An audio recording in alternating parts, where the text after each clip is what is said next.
Committee will be in order. Good morning. Welcome to the Joint Legislative Government Oversight Committee. Well, we have a very full agenda today, which is always the case when we have a report from our staff. But before that, we'll have committee introductions starting on my left today with Representative Lemler. Good morning, everyone. I'm Michael Lemlin. I represent House District 53, which is Chelsea, Randolph, Pittston, and Dresden. Thank you, Mr. Chairman. Good morning. My name is Representative Chad Perkins. I represent District 31, which is 7 wonderful towns in southeast Piscataquis County. Senator. Thank you, Mr. Chair. My name is Brad Farron. I live in Norridgewock and represent 15 counties in Somerset, Penobscot, and Kennebec counties. Please defer. Sir, we're not going to allow for any videotaping of this today. It's already being recorded. Thank you very much. Representative Stover, you may proceed. Thank you, Mr. Chair. Good morning. My name is Holly Stover. I represent House District 48, including the 6 coastal towns of Boothbay, Boothbay Harbor, Southport, Edgecombe, Westport Island, and South Bristol. Good morning. I'm Senator Stacey Guerin, representing all of beautiful Piscataquis County and a small portion of Penobscot County. Good morning. I'm Adam Lee. I represent House District 89, which is downtown and New Auburn, and I'll apologize in advance. Judiciary has its budget meeting with AFA today, and so I'll be in and out. Thank you. Good morning. I'm Senator Jeff Timberlake. I represent Senate District 17, and I'm also going to apologize because I'm going to have to leave here by 11:30 this morning. Thank you. Madam Chair. Good morning. I'm Anne Marie Mastracchio. I represent House District 142, which is part of the city of Sanford and the village of Springvale. And we have Jennifer Griner here with us, our administrative assistant and committee clerk, and of course, Director Peter Schleck. Turning to the summary of our last meeting held on February 13th, 2026, members will see this draft. Oh, we'll do the people. Oh, I'm so sorry. The chair is totally in error. Senator Duson. Good morning, colleagues and Mr. Chair. I am Jill Duson. I represent Senate District 27, which is part of Portland and part of Westbrook. Good morning. Thank you for being here today. Whoa. Members will see the draft document, the summary of our last meeting in our binders, and further, if there are no comments or proposed edits, that summary is considered final. Seeing no objections, it is so. We turn to another aspect of operations at the Maine Department of Health and Human Services, and we will have a presentation from OPEGA Director Peter Schleck on the office's review of the timeliness of child care payments for children in state custody. Following the director, we will invite Office of Child and Family Services Director Bobby Johnson, who is with us today, to respond. With that, Director, you may proceed whenever you are ready. Good morning, sir. Good morning, Senator Hickman, Representative Mastracchio, distinguished members of the committee. Thank you again for the opportunity to present to you today and be of assistance on behalf of the OPEGA staff. We are grateful for that opportunity and we hope to be helpful today. Can everyone, I always ask, can everyone hear me? Okay. Yes, sir. All right. If that changes, you'll let me know. I want to just give you a headline summary, and then I want to give you a list of the issues we found. And then no doubt those issues will start in your mind promoting questions, and you are most welcome. The chairs will guide if you want those questions then and there, but my response may be we'll continue to build out the architecture as we go, we will get to then a more detailed description of each of the things that I'm going to summarize up front. So if that is agreeable, I will begin. I do have, and I recognize in your binders you have the report and you have some slides that I'm going to put on the screen. And so I don't mean to tell you your business, but if it's easier for you to take the slides out and put them this way in front of you and have the report like this in the notebook, whatever, I will try very hard, as always, to give page numbers and other stage directions to the extent that's helpful. And the chair will certainly intervene if I'm not up to snuff on that. Thank you, Director. So, okay. Proceed so how you wish. We'll if you'll just give me just a moment.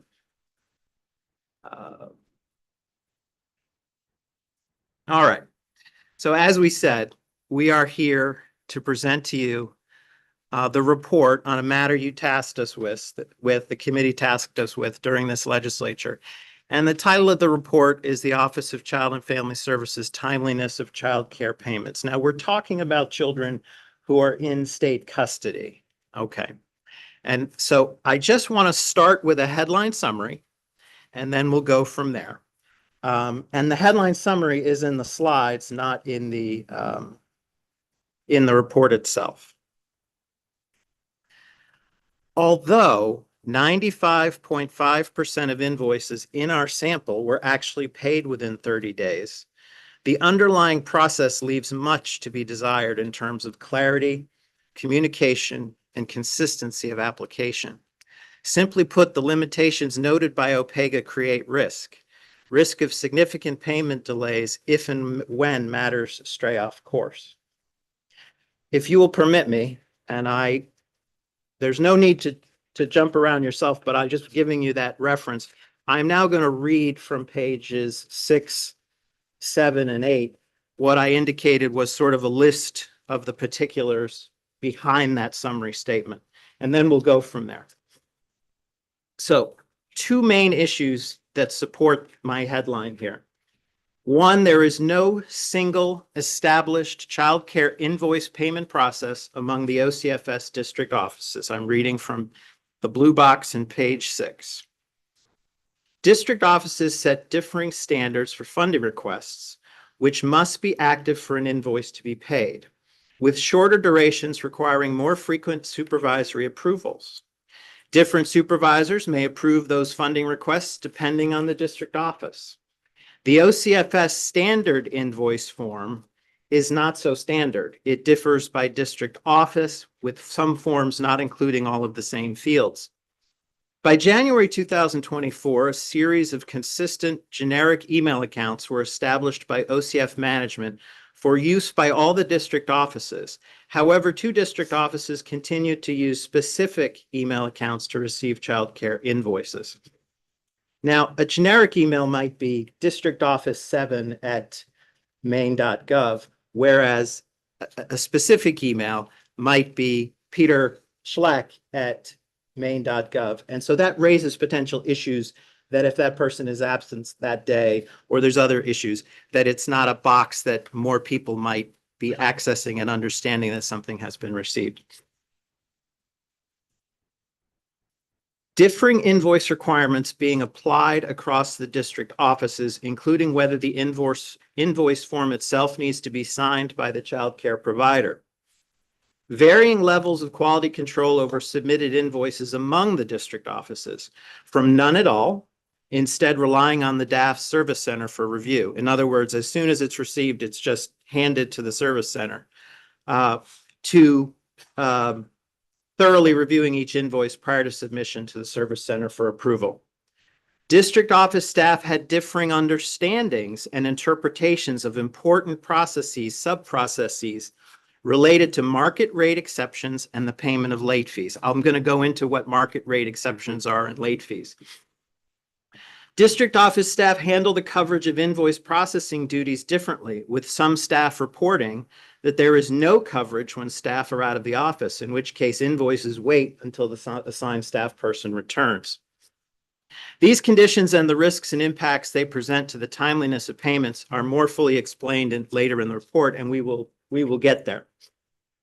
I'm turning to page 7 again to give you sort of another list, which is the list that sort of supports the second major issue headline that we have, which supports that larger headline that I've given you. Communication among process participants. OCFS central office, now this is page 7 of the report, OCFS district offices, DAF's service center, for those on this committee are well familiar, but for those listening, the Department of Administrative and Financial Services. Child care providers and resource parents is often ineffective. There were several instances in which certain expectations or important information do not appear to have been communicated effectively among process participants. Existing written policies and procedures specific to the processing of child care invoices are very limited, and in cases where they do exist, district office staff may not be aware of them.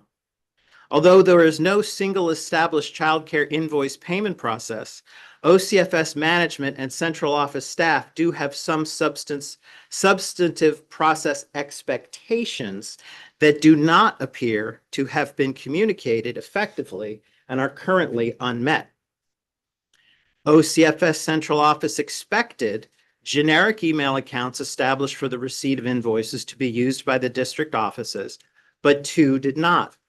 During an earlier pilot program that centralized billing for some districts to the OCFS central office, a specific form and process was created to record decisions related to exceptions to OCFS established market rates for childcare. Clerical workers were largely unfamiliar with either the form or the process, with some reporting that there was no mechanism to exceed established market rates.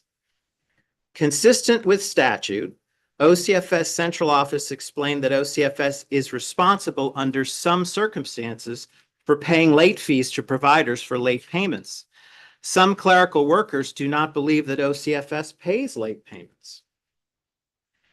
OCFS district staff did not fully understand some DAF's HHS Service Center requirements for invoices to be approved and paid, specifically whether the child care provider's signature is required on the invoice form or how child care hours occurring outside of Monday through Friday should be recorded. We observed many emails reflecting a disconnect between OCFS clerical workers and DAF's HHS Service Center staff as to what fields must be completed on the invoice form. Child care providers often did not understand what information is required or acceptable on an invoice form and were generally unaware when their invoice was received or accepted. Changes in a child's custody status, reunification, or adoption transfer the responsibility for child care payments from OCFS to biological or adoptive parents. Our review of emailed invoices reflected that this information was not always communicated effectively to biological or adoptive parents and child care providers. We observed multiple instances of child care providers billing OCFS for weeks of care that occurred after the child left state custody, only to be informed that they would instead need to seek payment from the biological or adoptive parents. These communication issues and the risks and impacts they present to the timeliness of payments are further discussed in this report. And again, we will continue to build out the architecture as we go. But I would like to now, if you'll indulge me, just read to you what are we recommending that the department do to address these issues. I want to give that to you in summary fashion. OCFS should employ their currently existing operational excellence group to facilitate and lead a process improvement project to establish a uniform and well-defined process for receiving, reviewing, and approving child care invoices for payment. This OPEX should work with process participants to identify a more efficient and effective process through the application of Lean Six Sigma tools. That's a management improvement process many of you may well be familiar with. And methodologies. I think I might have seen Senator Duson reacting to that. Yes, indeed. So process participants should, at a minimum, include OCFS central office staff, OCFS district office staff, and DAF's HHS service center staff. The resulting process should address the conditions associated with the issues identified by OPEGA, and more specifically, clarify the expectations related to market rate exceptions and the payment of late fees. The new standardized process should be documented as a formal policy or procedure. OCFS should develop a training plan that can be used to train current district office staff as well as future staff as turnover occurs. We'll have more details on that in a bit. The other recommendation in response to the second issue that we have identified, which is that other list of things, OCFS central office staff should coordinate with DAF's HHS Service Center staff to better understand and define current requirements. OCFS central office staff should communicate current requirements and expectations to district office staff. OCFS should proactively provide clear guidance and documentation to child care providers on how to complete and submit invoices to best ensure timely payments are made. So that was just the first slide. It'll go a lot faster than that, but I will jump ahead here. This is just on this slide as a summary of what I just said. Basically, have a process, establish it, clarify the requirements, document it, communicate it, train, and have better communication. Now, I'd like to just take you back to the beginning very briefly, just to give you the framework for what the original scoping on this review was. The committee tasked us with understanding by what standards and requirements, if any, is the timeliness measured and managed, and then how has DHHS OCFS performed? So you've heard a lot of the answer to the second one. I'll talk a little bit now about the answer to the first one. So there was no specific standard in related to childcare payments per se. Just bear with me 1 second. I gotta make sure I have something in front of me.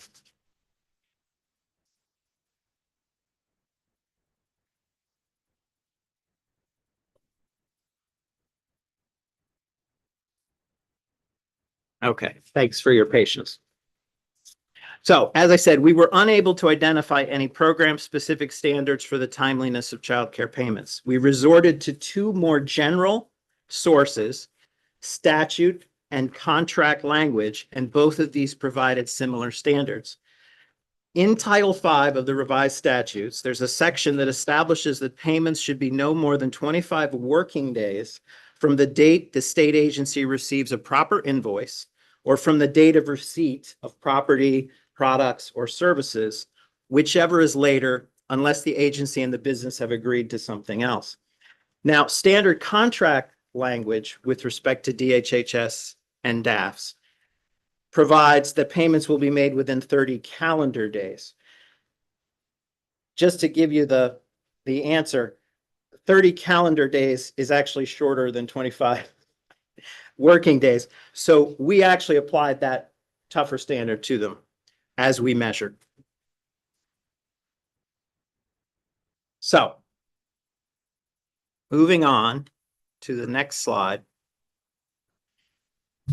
To calculate the timeliness of payments, there's three things we or anyone would need: the date the invoice was received, the date that the invoice was paid, and a means of identifying specific invoices.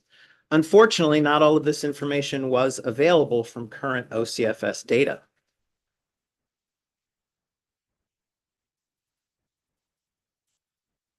There were three primary limitations on OCFS existing data. One, the date that an invoice is received is not captured by OCFS, nor is it in a field in Katahdin. We've heard a lot about Katahdin, the information system.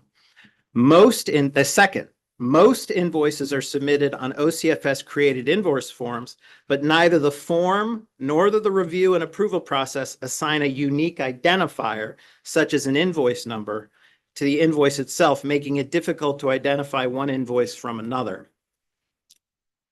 We have an invoice example later in the report, but we can get there in due course. Third, OCFS payment data is recorded at the transaction level and not at the invoice level. Instead, payments recorded at the transaction level reflect a distinct combination of child care provider, child, and weekly service start and end dates. These three limitations make it difficult and made it difficult for us to reconcile transaction level payment data with particular invoices and prevent the calculation of the timeliness of payments. So how then did we get to where we are? I will explain.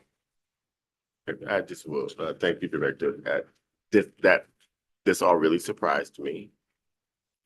And have you ever seen anything like this before? Yes. Please, do tell. Well, today is not about me, but I have worked since, as the committee knows, probably ad nauseum, since I was in high school. I've been in this line of work. So I've been at federal agencies. I've been in state government. I And si- I've and a seen some things. Simply, there's no date for fields and there's no invoice unique identifier Yeah. on an invoice. This is common practice. There are issues with their process. Yeah. I want to also, I'm going to get there, I know. but I want to explain to you, in that 95% performance rate, there are other subsets of it where they did even better. I want to make sure it's understood that in spite of everything, the department did actually process under fair, under what we call game conditions. We didn't give them the sample in advance. We had a larger swath. And then within that swath that we had requested, we decided to look at 3 months. And so under game conditions, fair and square, they did well on the timeliness. But you look at the process and you say, I just don't want anyone to come away with false comfort that there aren't issues, because what I would suggest to you is that when things do go off track, they can go way off track. Mhm. Okay. Thank you. All right. So I didn't mean to interrupt. not at all. So how did you do this?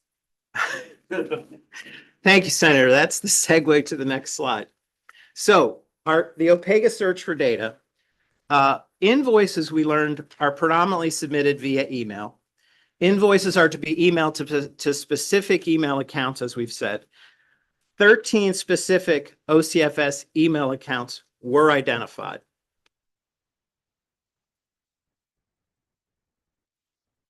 Staff members we spoke with provided estimates of 75% or 80% or 98% of invoices being received via email. So we took this as one data point, as we're going to look at the email. As email appeared to be the predominant and OCFS preferred method for submitting invoices, we consulted Maine Information Technology, which is outside of DHHS, to pull all emails received by the 13 specific email accounts between January 1, 2024 and June 30th, 2025.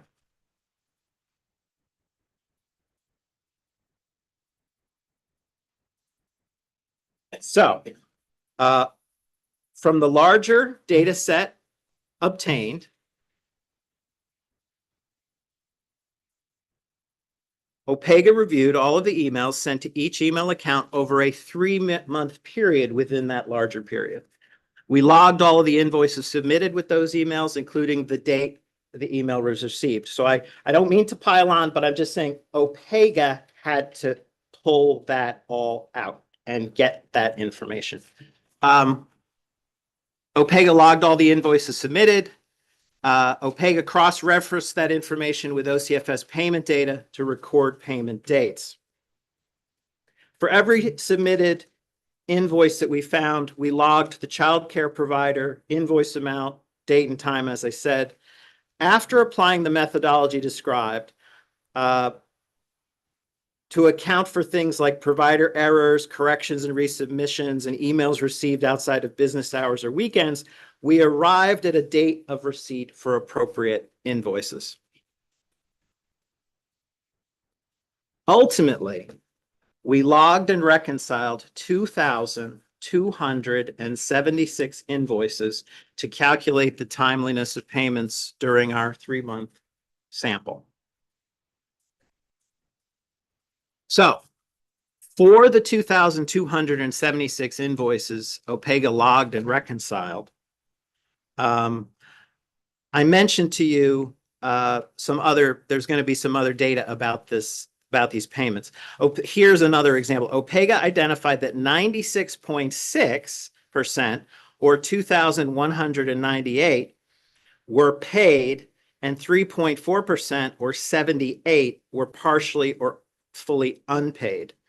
For the purposes of our analysis, we considered an invoice to be partially unpaid if some, but not all, of the line items on the invoice were unpaid as of the last date included in the OCFS payment data, which was June 30th, 2025 in our larger draw. I will note that OCFS requested the 78 invoices that we identified as unpaid to follow up on to ensure they were paid. OCFS later reported that all but one had been paid, and the remaining payment required a fix from DAFs and was scheduled to be made as of the week of January 26, 2026. For the 2,198 fully paid invoices, we were able to calculate the timeliness of those payments.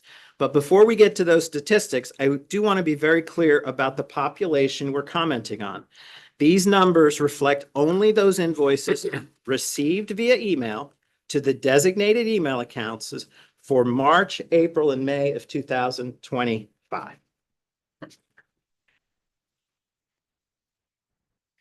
While these won't Director, capture, if you will defer. Thank sorry. you, sir. The chair recognizes Representative Perkins with a question. Thank you, Mr. Chairman. Thank you, Director. So I read this report, but you just said something that I didn't catch maybe in the report.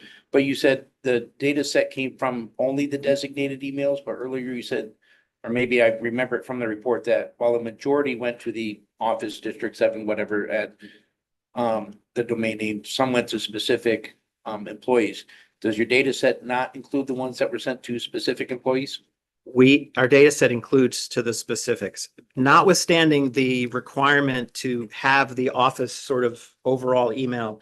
There were still two locations, I believe. I can be corrected on that.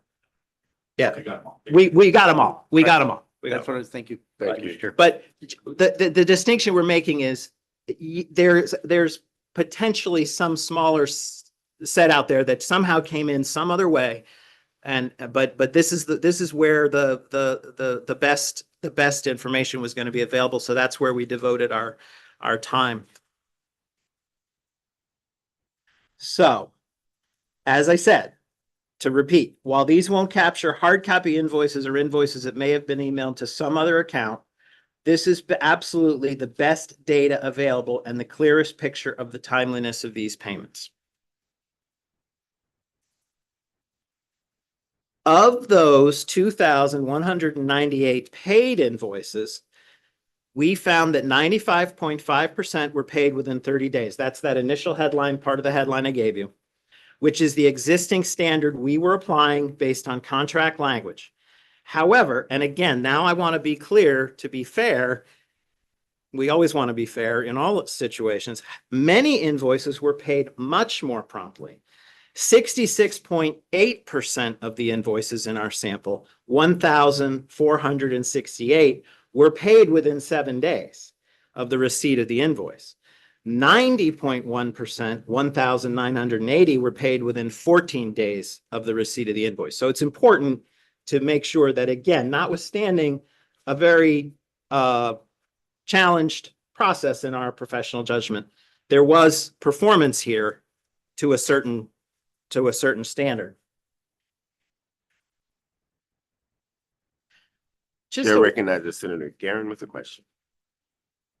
Thank you, Mr. Chair. I just have a question on tracking these. You said there were no identifying numbers or system. How are you tracking them for what is paid, not paid?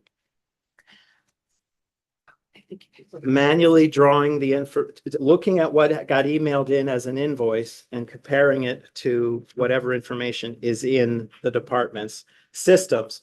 But when I talk about the lack of a unique identifier, that is the kind of thing that would have facilitated much more of a data mining kind of process. When I talk about those difficulties with the data, I'm really talking about what then was required of Opega to get the data. Yeah.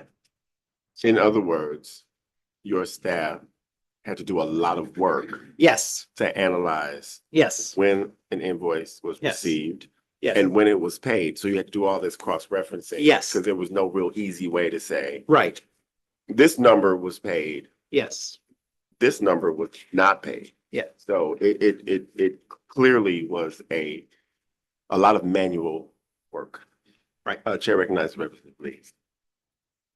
Multiple times now you've referenced that there were 2 district locations that were still using specific emails. Can you tell us what those districts were, just in understanding some of the data and the significance of that? Yes, and I will, if you will indulge me, I'm going to get there.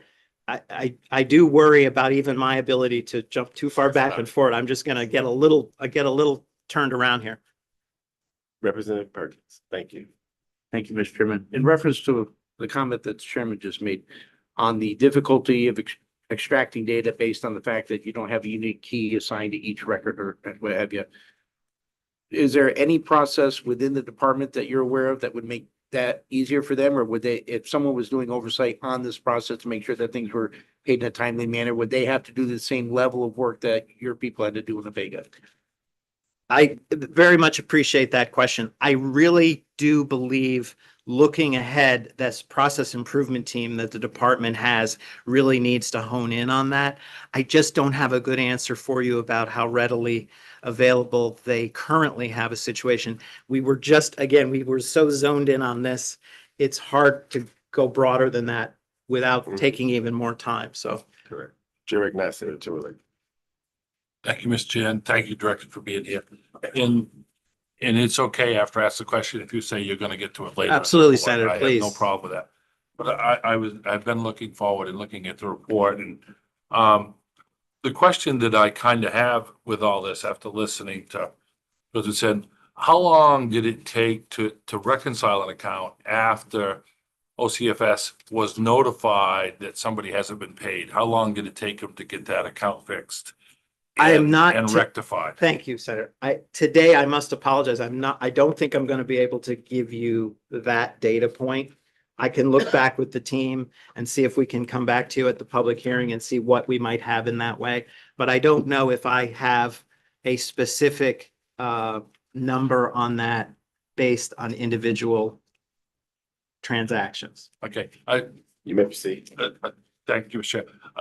Director, I think that's something important that I'd like to know, because it's one of the things that I've heard a lot of complaints about, that everybody that got paid, because they're not complaining. And The only ones you hear from is the ones who didn't get paid. Yes. And I'd be very interested to know how long it took to reconcile that situation. So Sure. I thank you. Thank you, Senator. And we're also a little later in this presentation. I'm going to talk to you about what we did in terms of outreach to child cares and tried our best to talk to a representative sample of all the child care providers that were out there to try and get perspectives. And again, it was another, not to get too far ahead, it was another situation in which what the child care providers thought they understood was department policy is not necessarily what is department policy. And we'll touch on that. So, so if we're looking, just a word about late payments in a little more summary, and then we'll get into more detail. This is from page 5 of the report. 4.5%, 100 invoices were paid more than 30 days after the receipt of the invoice.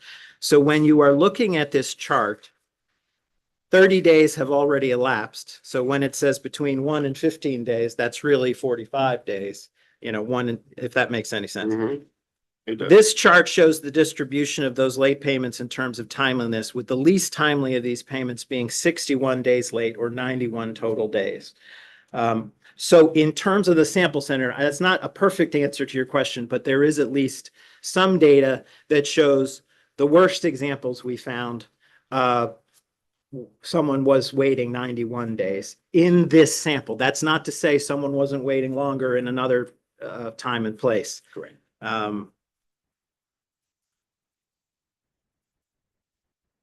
Okay. Well, just bear with me again. Okay. All right. This may not be the answer to your question, but we're going to get a little more specific about district offices representative. There was one extreme outlier among district offices in terms of performance. For District 8, which processes invoices from both the Holton and Caribou offices, forgive me for my pronunciation, only 51.8% of invoices were paid within 30 days of receipt, as compared to 96.1% for the other district offices.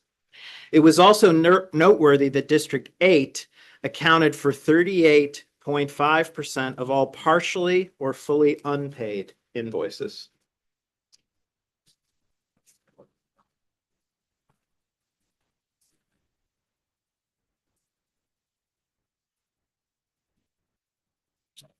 The chair recognizes Senator Garrett. Thank you, Mr. Chair. On that outlier, Yeah.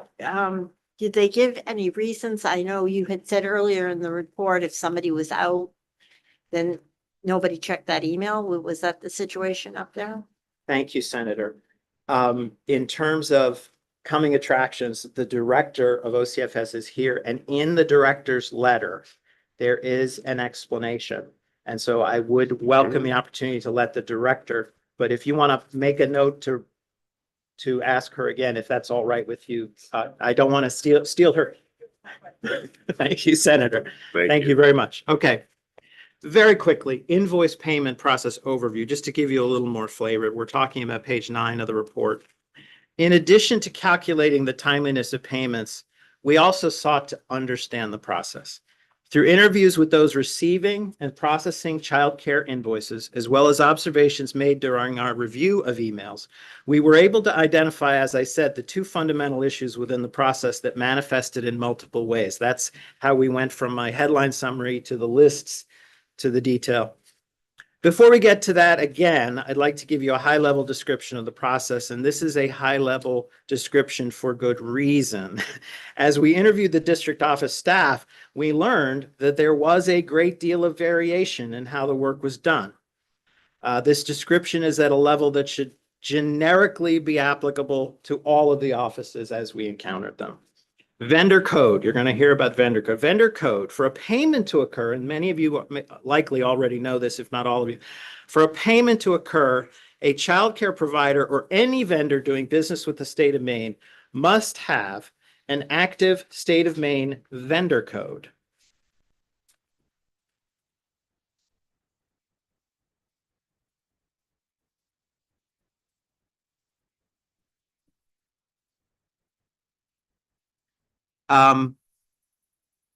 It includes the provider's name.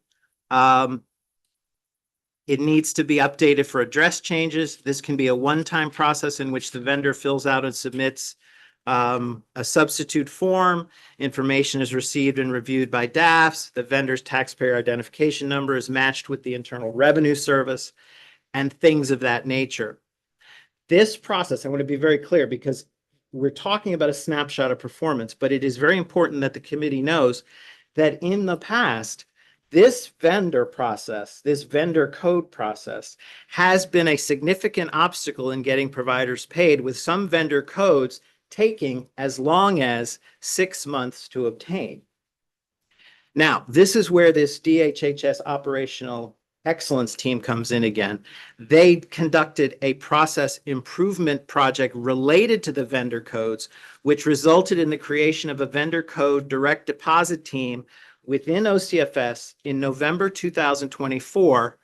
According to OCFS's internal data, this team has decreased the average wait time for a vendor code form from 104 days to an average of 15.85 days as of December 2025.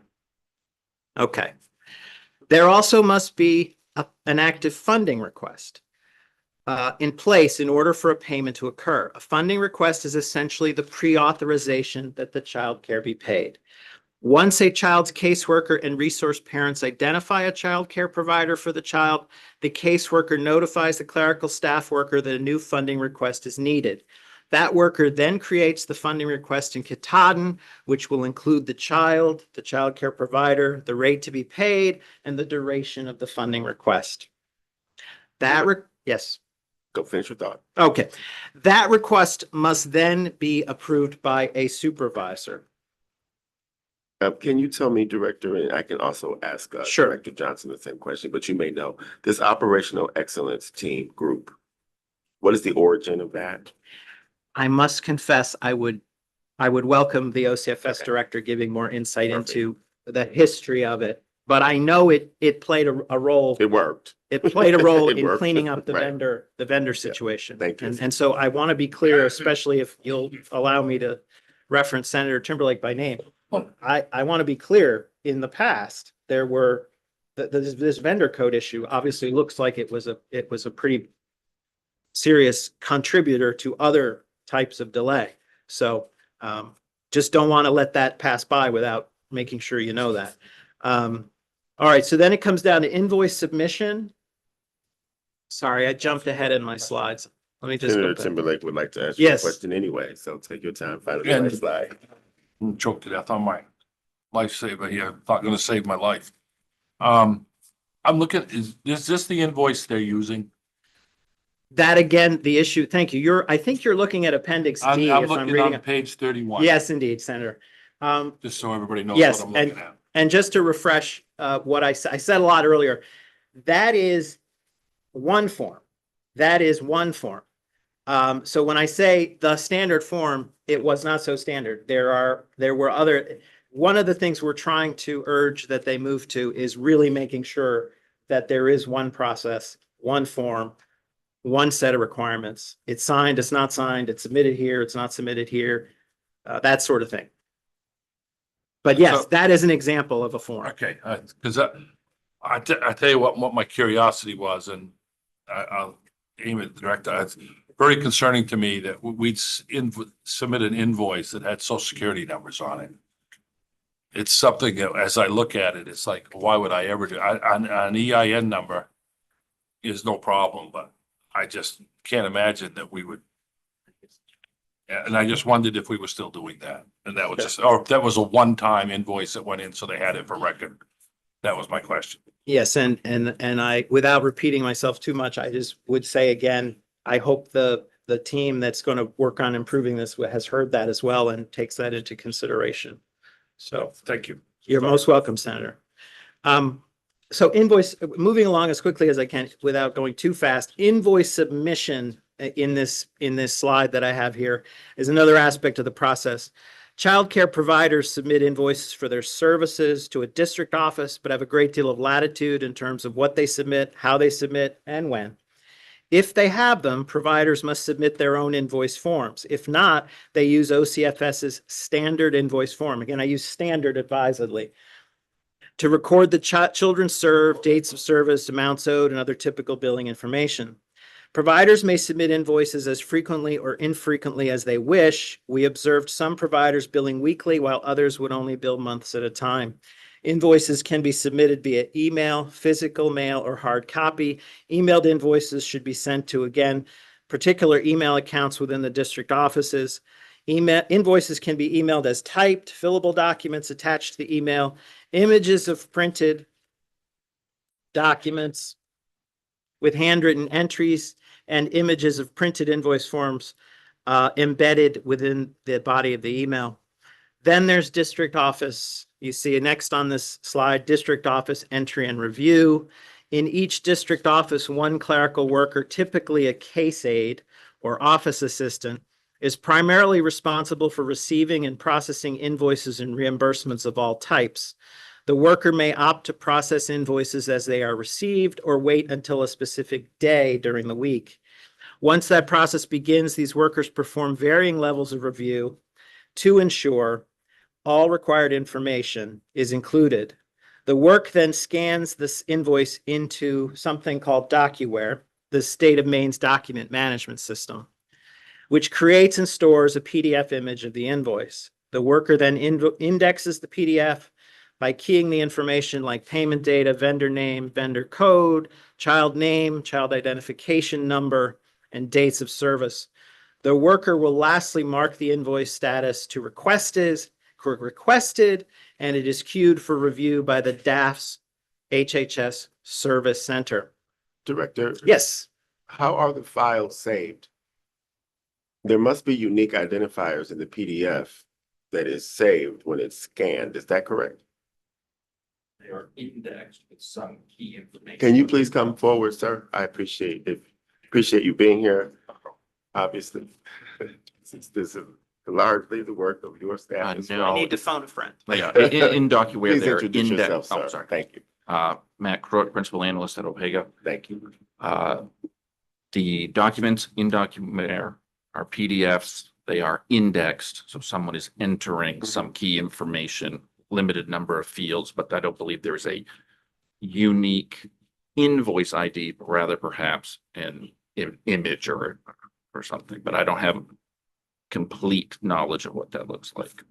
Okay, I was just thinking that usually a PDF has a file name attached to it, no Right. matter how it's being presented. And I was wondering if there were any descriptors in that file that would somehow identify the date by which, I don't know. If that is something that I would like to know the answer to that at some point in the future. Thank you very much. Chair recognizes Senator Gann. Thank you, Mr. Chair. In my business in the private sector, when I was trying to clear up accounts, I could call the business and say, invoice 553 is a problem. If somebody calls and says, I have a problem invoice, how do they track that? I think that is definitely an issue in that there is no unique ID. Typically, they would resend that invoice. This is from what I observed looking through thousands and thousands of emails. Resend the invoice. I haven't been paid for this. Send it back to the agency. And then they can either resubmit it, do the legwork to find out why it hasn't in fact been processed. Let the vendor know there is a valid reason it hasn't been processed. Like, for example, we mentioned it later in the report, a child is adopted. They're no longer eligible for OCFS to pay for that care. What would prevent duplicate payments? The prevention of duplicate payments, I think, is picked up in the financial side of Katahdin, because for each entry, you're putting in the child's name, the provider, and the service dates. So if they were duplicate service dates, it would reject. It would flag it there. So as in you submitted the same week of care on multiple invoices, it would realize, no, there's a problem here. Thank you. Thank you. Chair recognizes Representative Strachio.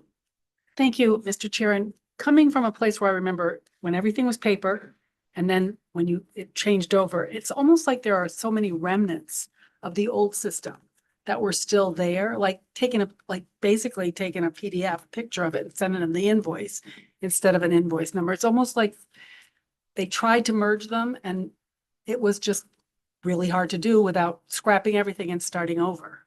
No, I think that's an accurate observation of what's going on here.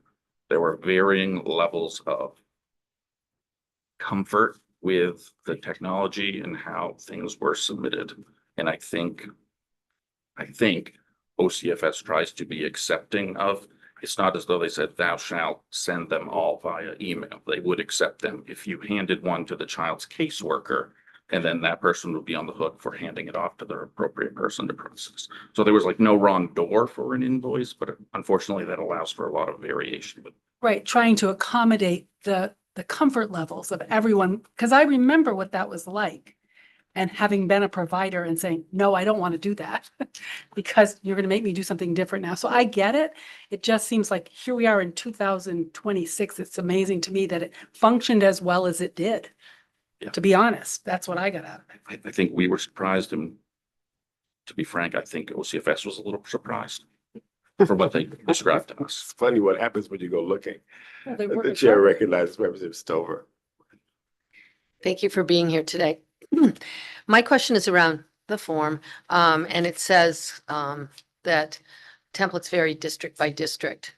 And I guess this is sort of a shared question to both of you, that do you think part of the process improvement would be that it would be considered to bring uniformity to the form? And is there a reason why that couldn't happen, that there would be a single form in the process improvement process? I'm not saying tomorrow you run out and develop something that you would implement, but in the process improvement process, bring uniformity. So whether it's Callis or Augusta or Rockland, it's the same form. Is there a reason why we couldn't consider that?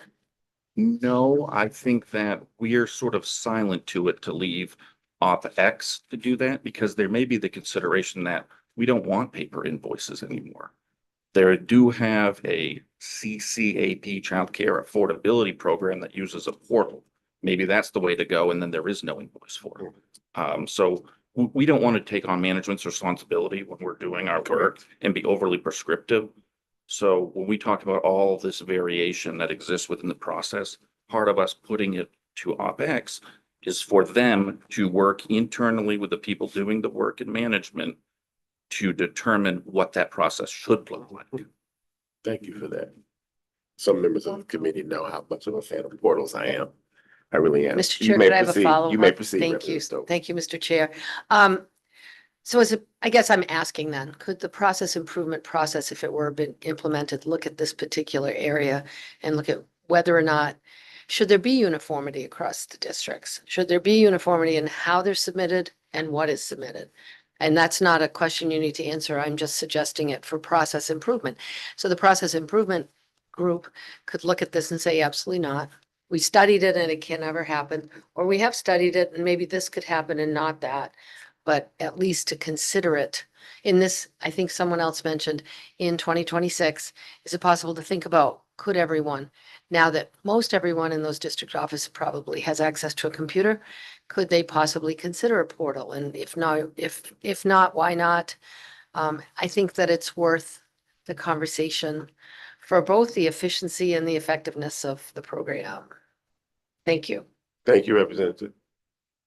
You may proceed, Director. With your permission, Matt can stay here or go back to He your may seat. stay right here, unless, because he may have some more questions. I was be gonna asked. say, don't leave the jurisdiction.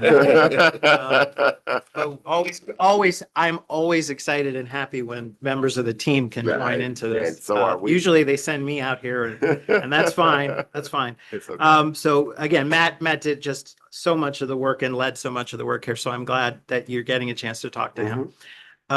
So just very quickly, these couple more pieces on this box and we'll try to keep moving. Then it gets to the so-called service center, the DAFs, Department of Administrative Financial Services, HHS specific service center. 4 accounting personnel and a supervisor within the service center are responsible for processing child welfare related payments from the district offices.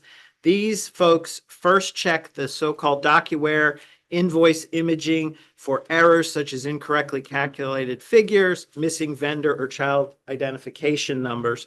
They then access the Katahdin system, so 2 systems in play here, to ensure that there is a corresponding funding request, which indicates that the payment, the invoice is authorized for payment.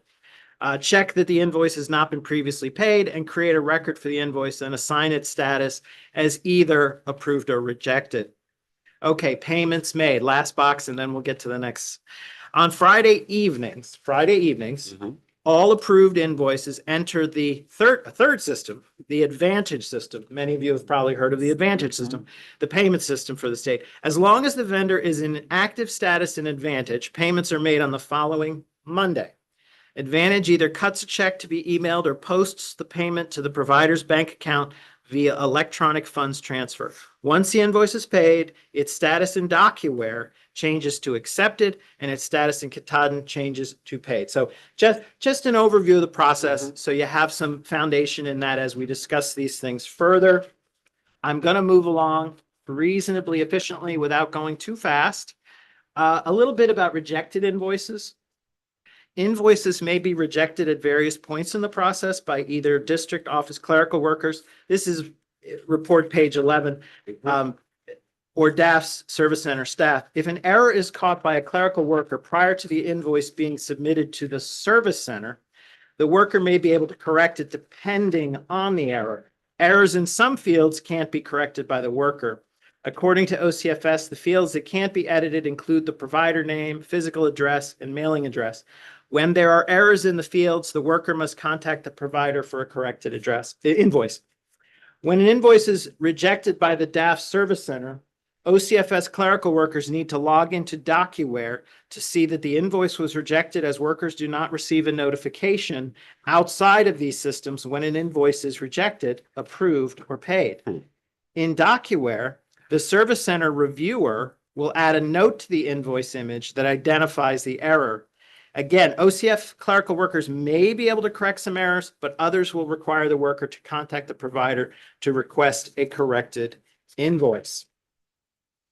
Chair recognizes Senator Farron. Maybe a little Captain Obvious here, but just go back through with where we started with this whole process of not having any standards in district offices doing different things. this might be the rejection process, but we still haven't driven down to what one office might reject for one reason, another office might reject for another, and not having the standardized piece that we need to get to. Is that a fair assessment? Thank you, Senator. As Matt will help me if I stray off course here. I believe the team found that in one case, the invoices at the OCFS level were just sent through the system with no review. So again, it's everything from nothing to thorough, and then depending, again, there's these requirements about that some thought were in play that weren't, or that weren't when they were. So yeah, In issue one, we will discuss. There is no fundamental process here. And then we lay out various conditions or what is occurring, and there is a lot of variation in there related specifically to invoices. Chair recognizes Representative Strachan. Thank you, Mr. Chair. So at what point or at any point along that way is the provider notified? Like if somebody says to them, we need more information, but is there any time, were there any times where the provider never heard anything, they just didn't get paid?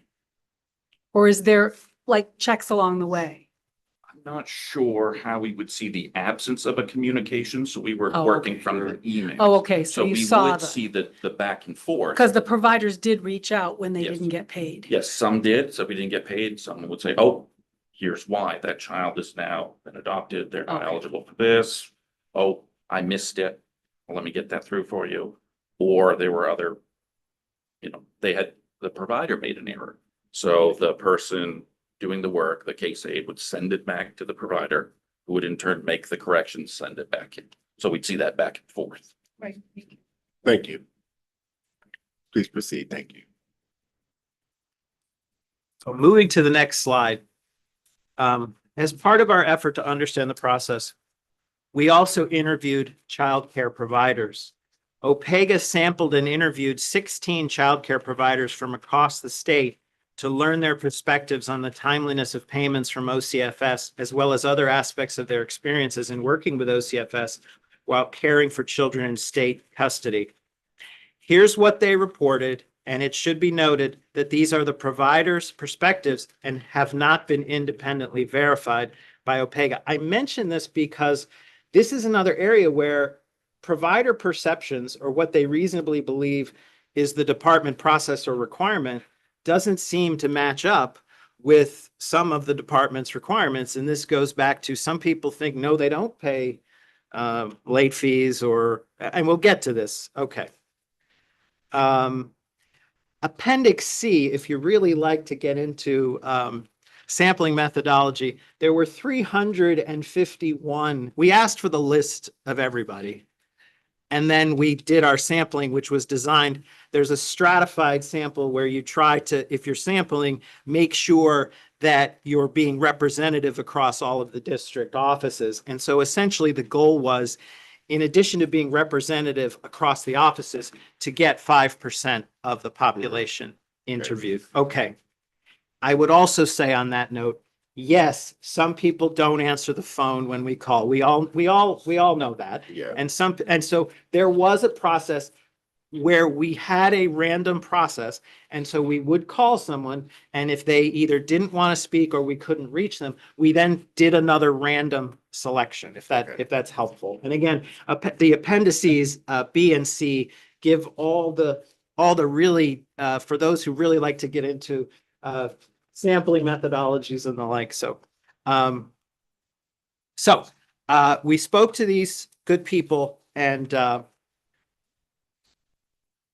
the issues about what's the provider perspective and what may be not a perfect connection, I would again just respectfully suggest this would be an opportunity for the director of OCFS to possibly speak to some of that, because we can't claim that we're sitting here and we have a perfect understanding, because the people we were talking to didn't have a perfect understanding. The records we reviewed didn't have a perfect understanding. So we're trying to deal with that. Okay, so moving right along. Chair recognizes Senator Jim Wright. Thank you. Director, would it be that nobody had a perfect understanding because we're not using forms that are all the same so that there is mass confusion amongst the workmen? Again, I would say to you that there is a long set of two lists of stuff where process is not documented, expectations are held but not communicated. The communication among all the relevant players is poor. It's a lot of stuff. I'll let you provide your own headline summary. You saw mine at the beginning, but I would not disagree with the thrust of what you're saying in terms of. I just asked that and I should Yeah. have probably waited to the end, but I'm thinking of all the things you're telling me, this one doesn't do for this department and this district doesn't do this, and I'm saying to Yeah. myself, it's confusing to me of how we arrive here. So I wondered if you felt some of that same thing. Anything to add to that? No, I think that's a pretty good answer. There may be a question for OCFS. Yeah. To ask, sort of, because Yeah. there is always a sort of inherent struggle between how centralized and how decentralized this process, how much autonomy you want to give to the district offices. So that is not something that we looked into, but it's something they can probably speak to. Thank you. Representative Stratton. Thank you, Mr. Chair. So the people that the providers you interviewed, was there any difference in the providers? I mean, I'm assuming you asked them, how do you submit your invoices? Do you, because there's variety among, some of them have a paper copy and submit a paper copy. I just wondered if you saw differences in the people that you actually talked to. Because I'm looking at the difference in some, like one provider said that it took 2 to 4 weeks. And was that a person who submitted it by paper? Or did they submit it online? Did they have errors? I mean, I just wondered if you delved deeper into. So you didn't, you just asked for their perspectives and then didn't go back and say, okay, so here's this provider, because you must have had their names. And We had the names, the business names, the location type. so when somebody said that it took 2 to 4 weeks, did you go back and see, was it an error? Was it that they submit on paper, that they, Well, there's two things at play. So we have that 3-month sample. We didn't necessarily talk to providers who billed during that 3-month Oh, okay. sample, so we can't cross-reference the two. What we actually asked for was, we asked for a list of all childcare providers that had provided care for a child in state custody in the last year. I don't remember what the exact endpoints were. And so from that, we stratified into the random sample. So they may not have had that corresponding data piece in our email data. So we're going to talk about these perspectives that individual providers we interviewed were with. Just bear with me 1 second No that I worries. didn't skip something. I would just say while we are bearing with you that. No, okay, good. The fact that you were able to figure this out, wait, it's still blowing my mind in a good way. I'm like, wow, you actually Well, did this. So thank you. We're going to talk, thank you, Senator and Representative and Senator. I don't want to get us too off course. We're going to have further talk about our Yeah. work plan and logistics later.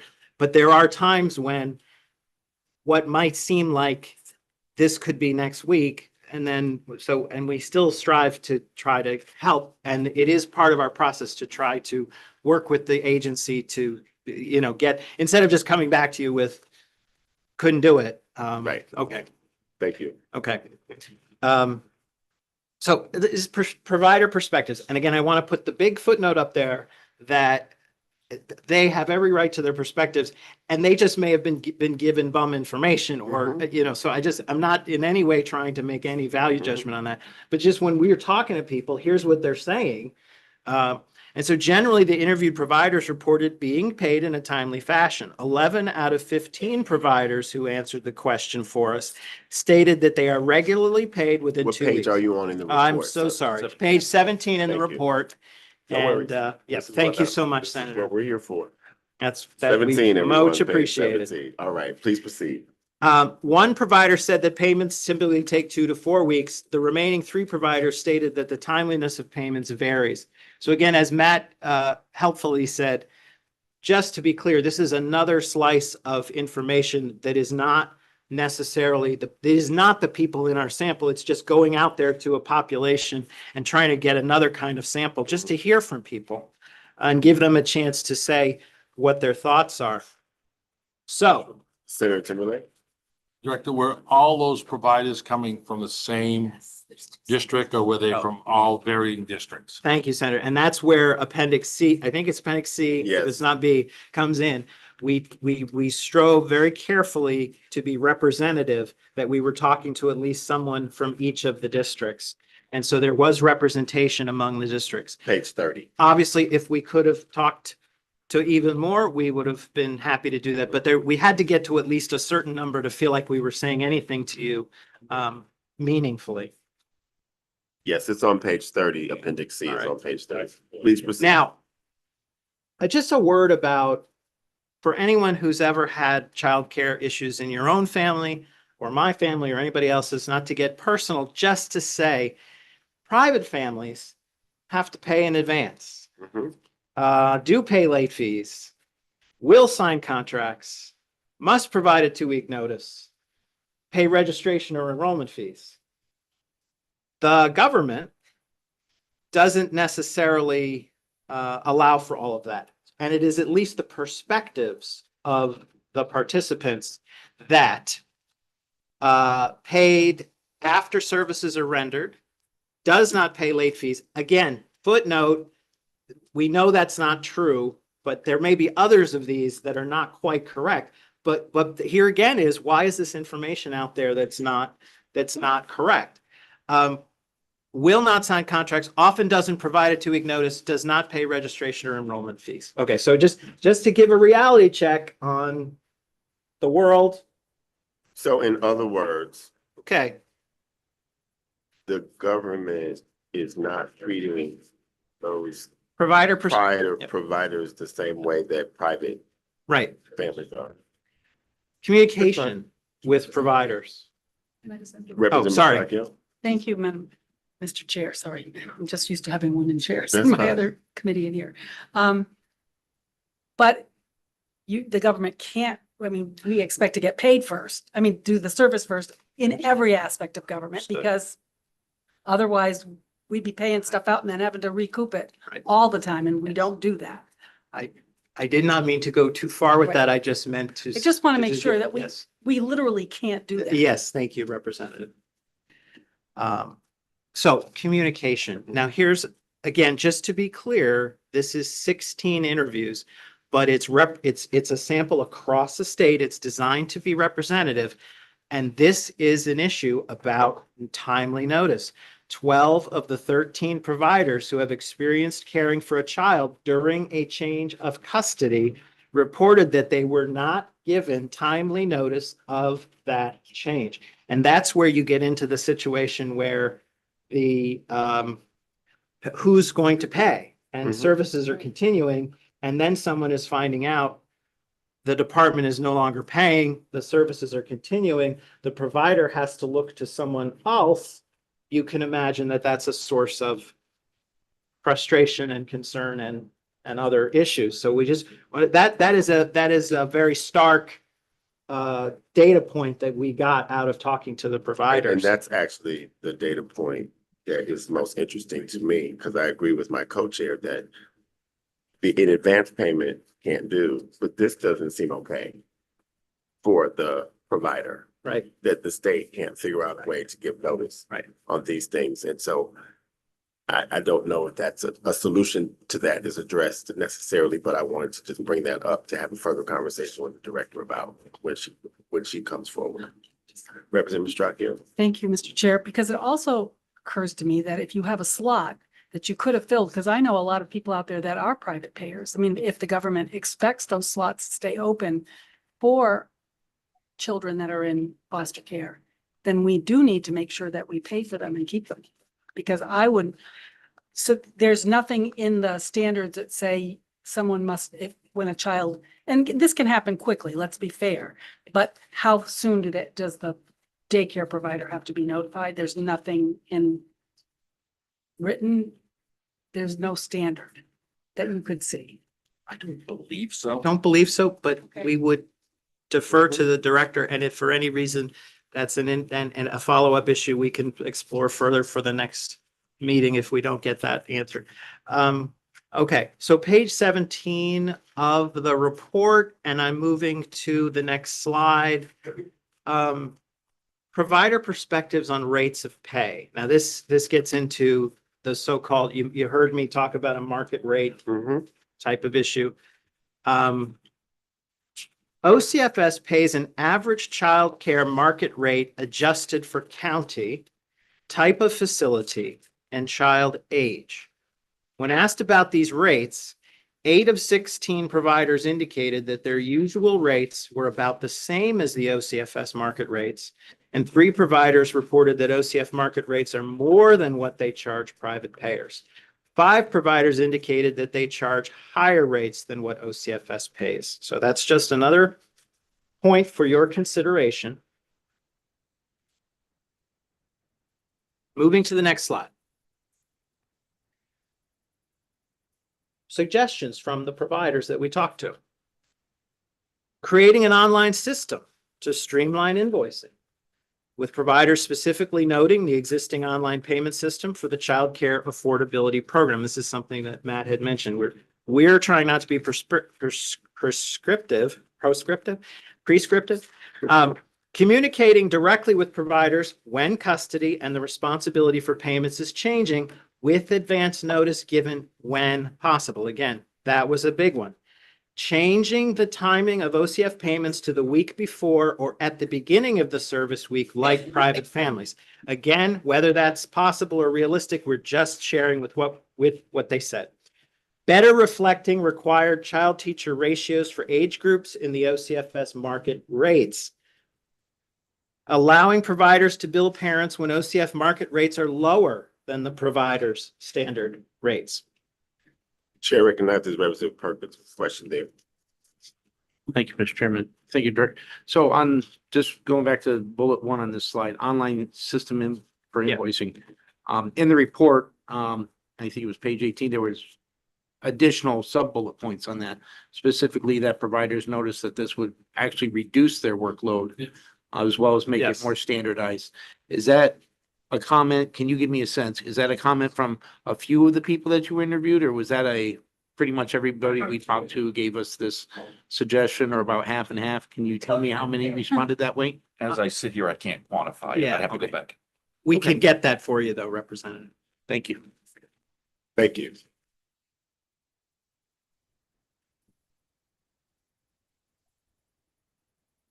We note that some of these suggestions are things that should currently occur.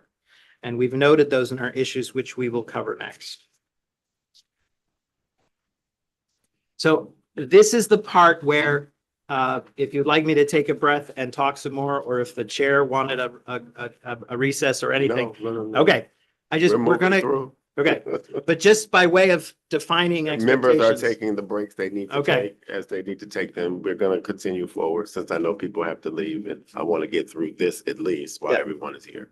I think we've all read somewhere, or some of us have read somewhere, that you have to hear things sometimes 3 times in order to. So I just want to go back to the top and talk about the 2 fundamental issues and just give you the little more detail, like Representative Perkins had clearly read page 18, and so we want to be able to do that. So I will take a moment, Director, to let everyone know that we have another member who has joined us via Zoom. Representative John Eder is with us. I don't know if he's present to introduce himself or not at the moment. If you are a representative, you may do so. Good morning, Mr. Chair. Can you hear me? Yes, sir. Good morning. This is Representative John Eder, representing District 136, Alfred, Lyman, and Waterboro. Sorry I couldn't be with you, but I thank the director for his presentation. I'm glad to be with you here on Zoom. Thank you, sir. You may proceed, Director. Okay. Just bear with me. I'm just realigning my papers because I know we're going to jump into the report potentially a little bit more, and I just want to make sure that I'm ready for that. Okay. So just to review, 2 big issues that supported that headline I gave you. Yes, they performed pretty timely, but don't take too much comfort in that in terms of there's still process to be improved. There's no single established childcare invoice payment process. among the district offices. And then secondly, communication between process participants is often ineffective. Again, to review areas of practice variation, despite, again, 95.5% of emailed invoices being appropriately paid within 30 days of receipt, interviews with central and district office staff, as well as our own observations made during our review of emails and invoices, indicate that there is indeed no single established child care payment process across OCFS district offices. Please note that this isn't just that the process isn't documented, which it isn't, but that the district offices are doing things differently and have very different understandings of what can and should occur. Without an established process, district offices have developed their own and sometimes conflicting practices that can adversely impact both the timeliness of payments and the equitable treatment of providers throughout the districts. Areas of practice variation are indicated on this slide. Funding requests, the use of general email accounts, how invoices are received, the invoice form, invoice requirements, the review of submitted invoices, the understanding of specific processes. Moving to the next slide.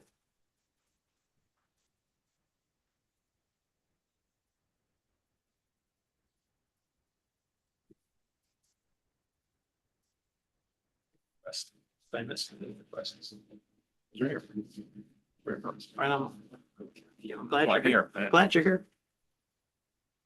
Also on page 19 of the report, an active funding request is a pre-authorization that must be in place for a child care payment to be made. OPEGA noted inconsistencies between district offices related to the duration, how long the funding request is active, and the approvers of the funding requests. When creating a funding request in Katahdin, clerical workers enter the child care provider, the rate to be paid, and the duration of the funding request. District offices have discretion in the duration of the funding request, durations of 3 months, 6 months. I lost my page. Or even a year were described to OPEGA. OPEGA was also told that one district office creates a new funding request for each submitted invoice with the duration aligning with service dates of the invoice. While there may be benefits to shorter funding request durations, the practice creates additional work, as shorter durations require new funding requests to be entered more frequently. This is particularly true when funding requests are invoice specific. Furthermore, funding requests require supervisory approval, and as requests occur more frequently, additional work, the review and approval, is created for supervisors. Relatedly, there were also differences among district offices as to who could provide that approval.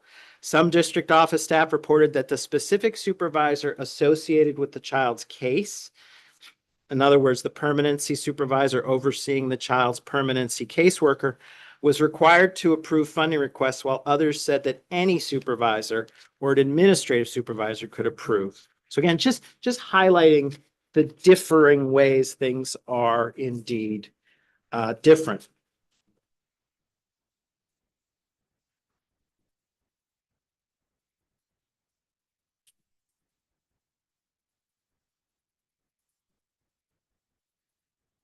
So page 20 of the report talks about these email accounts and receiving invoices. There's a couple of places in the report. I want to apologize. This is on me. Some places we say a specific email and a generic email, and then we might sort of alter the explanation of that. And so if it helps you just understand that we're really fundamentally talking about an email account that goes to Peter Schleck versus an email account that goes to district office where other people could access it. So fundamentally, these are the things we're talking about. And so when an office establishes, according to OCFS management, emails such as district office billing were established for each of the district offices for the purpose of receiving childcare and potentially other invoices. The last of those accounts were established in January 2024, but 2 district offices are not currently using those accounts. Instead, these offices have providers email invoices to specific individual staff. The generic email accounts provided a consistent location for providers to send invoices, unlike a staff email account that may change as staff turnover occurs. The primary benefit of using generic email account, meaning office-wide, is that they may be accessed by multiple users, unlike an email account to an individual. This is useful in ensuring invoices are received and processed regardless of a particular worker's attendance. Related, we also learned that the district office should staff handle the coverage and processing duties differently, with some district offices reporting that there is no coverage when workers assign these tasks are out of the office, in which case invoices wait until the assigned workers return. Chair recognizes Representative Lee. I don't know if this is something you guys dug into, but it's sort of popping out to me. Was there at least uniformity amongst the district offices as to the type of employee who is tasked with receiving the invoices and paying them? I think that No, That- go ahead, sir. that varied between case aides and clerical assistant may have been the two roles that were doing that. Yeah. And I'm not sure what the difference is between the two in terms of like the employment classification or what they're doing. But generally, it was like a person within that district office was assigned billing, like receiving Yeah. bills of all types, not just childcare. And were you able to glean like what percentage of their work that was, the receiving of the bills and making sure that they were paid? I would have to go back and look at the Okay. interview write-ups for each of them. Yeah, we did talk to someone performing this work in each of the district offices. I can't remember if we pulled that out in particular with. Yeah, I'd have to go back. My brain is just going the direction of, wouldn't this just make sense to centralize the whole process and make this a few people's jobs? We will talk amongst ourselves about all of Yeah. that. When we finish all of this, there's a public hearing coming, there's a work session coming. Yes. The director is here, she's listening to us. I just wanted to give a preview of coming attractions. Thank Right. you, So- Representative. And this is, again, if I may, just, I know not to belabor the point, and as my colleague here said, trying to help highlight and shed light on, but let the managers, Exactly. there has been acknowledgement of what these issues are and understanding of what these issues are. And I think they're committed. They've already assigned the team. And we want to let them go. So again, not to belabor the point about the standard invoice form that is not standard, but different understandings of what's required, varying levels of quality control. I think the word you use in the document is template. Thank which I you. like. The Thank you, word Senator. Template That's- is like, this thank is a you. Thank you, template Senator. and here's another template and they have a different template. Yes. So, If it just, I think we've sort of touched on that.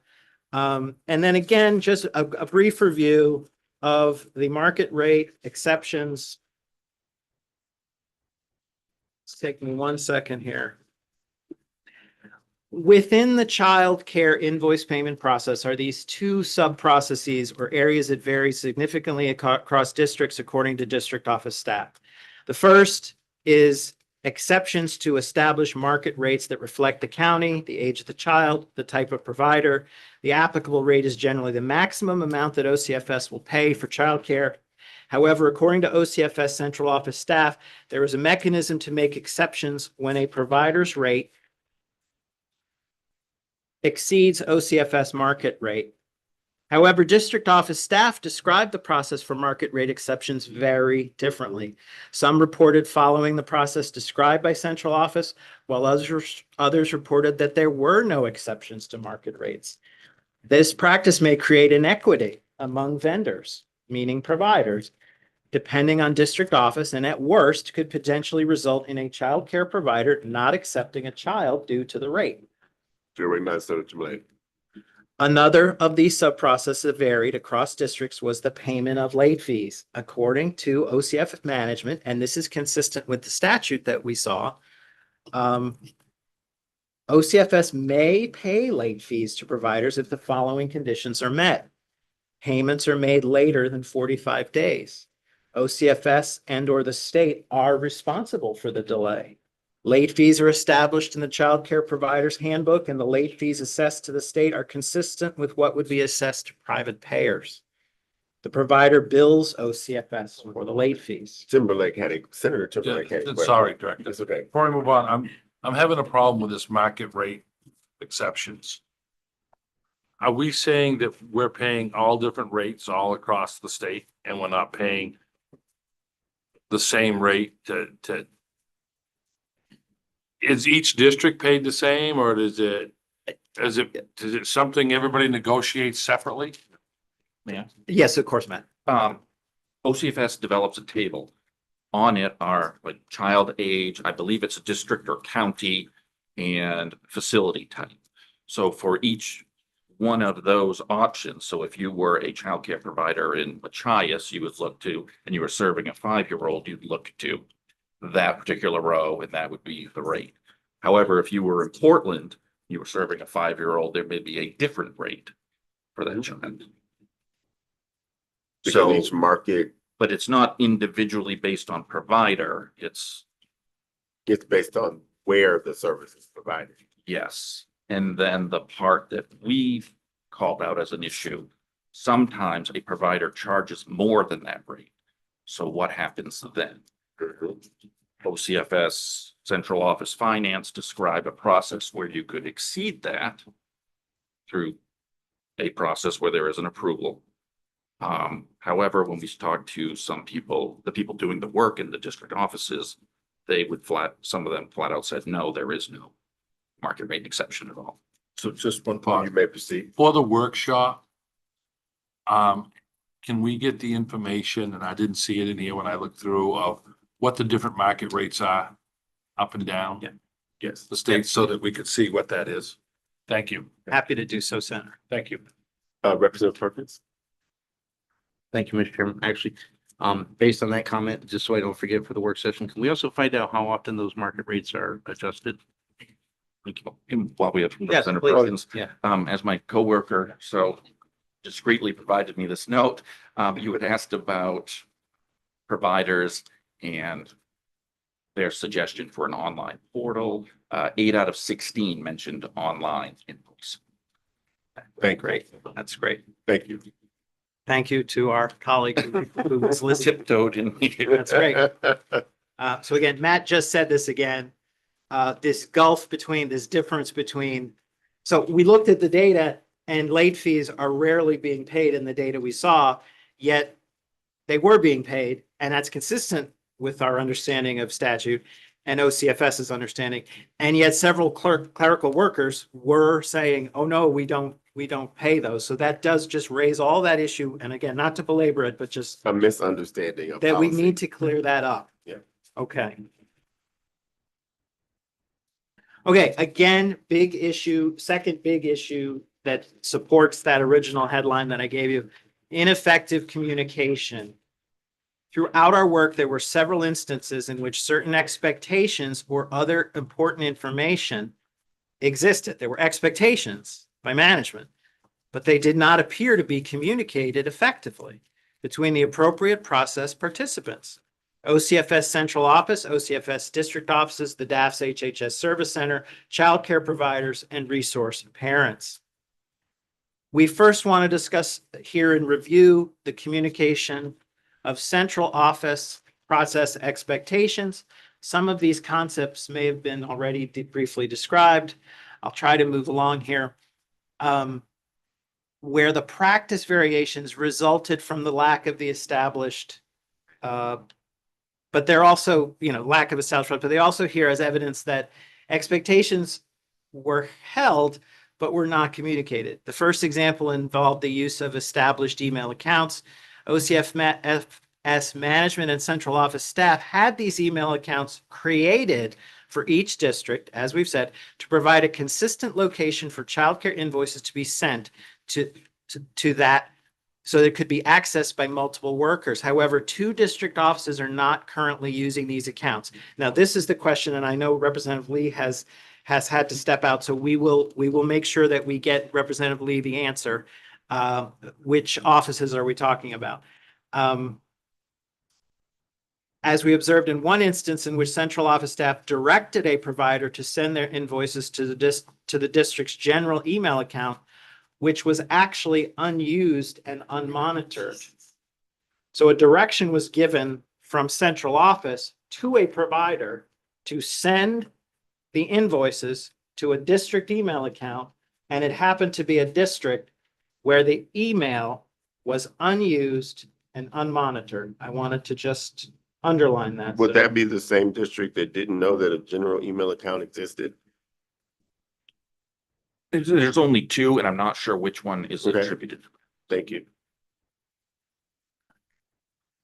Similarly, expectations related to the process for market rate exceptions do not appear to have been effectively communicated. So again, we've talked about the understanding of whether and how and what those rates are, but then communicating that is also important. During an earlier pilot in which the central office received and processed childcare invoices for some districts, central office staff established a specific process and related form to record decisions and approvals to exceed market rates. According to central office staff, that process is the expectation for how district offices should handle similar requests for market rate exceptions.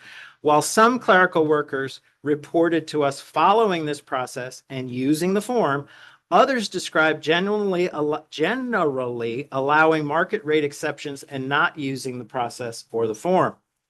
More concerning, some district offices reported that they did not allow for exceptions to OCFS's market rates, which could potentially impact whether a child secures a child care placement. Another example is related to the payment of the late fees. Again, we've talked about that. They are rare in our data, but they are apparently authorized, and yet both clerical workers, multiple clerical workers within the agency thought that they do not pay them.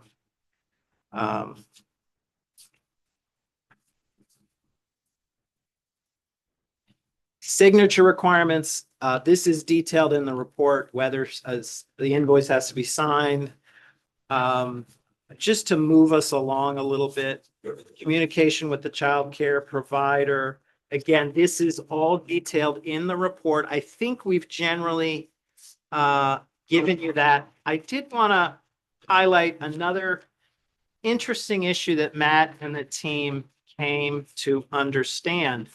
And that is there's within state government, and we don't know the full extent, but this is page 23. And if Senator Hickman will indulge me, I think this is one of those, as you might have described, see something, say something. Mm-hmm. Yes. So page 23, this was not in our charge, but we're just bringing it to you because, you can't just ignore it. Before we move on to the recommendations, again, in review, we would like to make you aware of an additional area for consideration that was outside of our scope. When we worked with Maine Information Technology to obtain the emails necessary for our analysis, we learned that the general email accounts by office established are free shared email boxes. Unlike a paid account, these do not have a legal hold feature, which means that emails deleted from these accounts cannot be recovered beyond 30 days. Upon learning of this, OCFS upgraded these accounts. We do not know the extent to which these accounts with limited recoverability are used throughout state government. The GOC may want to consider drafting a letter to Maine IT asking the extent to which this type of email account is used and the scenarios in which these types of accounts would and would not be appropriate for use. If you'll indulge me, just another tangent back to our child case reviews. A number of you may recall in the fourth of the 4 reviews that we did, and I want to be very clear, it's apples and oranges. I don't mean to be flip about it, but there were issues in that review, you may recall, where certain phone records had not been retained. So I'm just trying to connect the threads for you and say, this is another area where records, you might task us someday, somewhere, somehow to go look at something, and there might not still be records for a reason that's easily addressed. Was that the 4th case file review? It was indeed, yes. Yeah, I remember that. Yeah. anyway. Yes. Yes. Yes. So I don't mean to imply more about that. I just want to say, again, we just encounter this and it's a see something, say something. So we'll talk to you Yep. some more about whether you would like to write a letter to somebody. So, Representative Perkins, did you have a, okay, thank you. Chair recognizes Representative Stover. I just had a follow-up question on that. This isn't germane strictly to DHHS. This would be across state government, correct? it could be across state government. And that would, so I think that really needs to be stated that instead of sort of summarizing that it's just germane to this, it's a No. state government issue across all main IT. Yeah, and should it be says looked that. into. Thank you very Thank much. you. And does say that. My apologies if I in any way, yeah. But I appreciate it. Thank you. Yeah, it says that OPEGA does not know the extent to which these accounts with limited recoverability are used throughout state government. That's for us. Yeah. All Please right. proceed. So I think we have given you already the recommendations. So if with your blessing, we'll just say again, they're here. And there is your director. And I just wanted to say again, how much we thank you. What? Especially, I want to commend the staff because all of the work is important and all of your topics are very important to us that we do a good job. But I do want to say, and I'm not trying to pile on the department when I say, I just want to make sure you know, the staff went above and beyond to obtain a record that was reviewable. So sometimes when you give us an assignment, I just want to help you understand that some things could be done in a certain degree, but it takes two to tango, if you will. You know, there has to be a record that's reviewable. So, Well, you should understand, Director, that when I started reading this and understood that there was no identifiers or anything, I'm like, how do you have a report? What did you even do? And it just turns out that this was a lot of work to do all that cross-referencing. So thank you very much, sir, for what you have done here today to give us and the department an idea on some ways forward to make this all better. So we will now invite Director Bobby Johnson to come forward and make any statement that she would like to make in her response to this report and to take any questions at this time from the committee and certainly at a future time if necessary. Good morning. It is still morning, Director Johnson. Good morning. The chair recognizes Senator Timberlake. Just for clarity, because I gotta be going shortly, but we'll be having, from here, we'll have a public hearing on this, and then there'll be a workshop after That is that where we correct. have a discussion. That is correct, Okay, sir. I'm just making sure. Yeah. Thank you. Good morning. Good morning, Thank you Senator for being Hickman, here. Representative Mastracchio, and members of the Government Oversight Committee. I'm going to provide our response to the report that was completed by OPEGA. So thank you for the opportunity to review and respond to OPEGA's report regarding the processing and timeliness of payments to child care providers caring for children in the custody of the Department of Health and Human Services. In our assessment, the brief accurately depicts the current strengths and challenges within the child welfare system as it relates to the payment of child care providers for care they provide to children in the department's custody. As always, DHHS and the Office of Child and Family Services extends our thanks to the staff of OPEGA for their thorough review and analysis. The holistic review provides meaningful recommendations for improvement. Access to childcare for a resource family is critically important. Just like any other main parent, childcare allows resource parents to maintain employment or further their education and meet the developmental needs of the children in their care. The results of OPEGA's review demonstrate the commitment of OCFS staff to ensure providers are paid in a timely manner, with 95.5% of invoices paid within 30 days, and many paid much more sooner. 66.8% were paid within 7 days, and 90.1% were paid within 14 days. The data further reflects that in 7 of the 10 district offices, payments are made within 30 days at a rate of 97.5% or higher. At the same time, OCFS also recognizes the impact outliers can have on individual families and providers and appreciates the analysis and recommendations. OPEGA has recommended that OCFS work with the DHHS's operational excellence, or OpEx group to lead in a process improvement project. We agree with this recommendation and are moving ahead in partnership with OpEx to that end. We are using OPEGA's report as a resource as we work to standardize and enhance the invoice and payment process. The result of this work will include a formal standard operating procedure to ensure continuity among staff and across districts. OCFS also plans to develop an on-demand training that will be made available to all current and future staff tasked with receiving and processing invoices. This project aligns heavily with our commitment to better standardize child welfare operations across the state so that all districts are operating in a consistent and unified manner. In the report, District 8, Aroostook County, was identified as a significant outlier. OPEGA reviewed records from March, April, and May 2025. And during that time, District 8 had a long-term vacancy in one of their 5 case aide positions and 1 vacancy among their 2 office assistant 2 positions. This resulted in the redistribution of the work to process invoices and, unfortunately, as can be seen, slowed the timeliness of payments. While a unique situation, this provided an opportunity to identify improvements across districts. Implementation of on-demand training will address this issue in the future by ensuring that staff who are tasked with providing coverage will have a solid understanding of the process and their responsibilities. Further, there are some situations in which communication between the district offices and providers could be improved. Ultimately, the foremost priority for staff is child safety, and there are times when the move of a child happens quickly to ensure their well-being. This can create communication gaps that are unrelated to child safety, but inconvenient for providers who the department relies on for services. OCFS is committed to working with childcare providers so they too have a clear understanding of the processes and procedures for placement, rate, invoices, and payment beginning at the time of the child's placement in their program.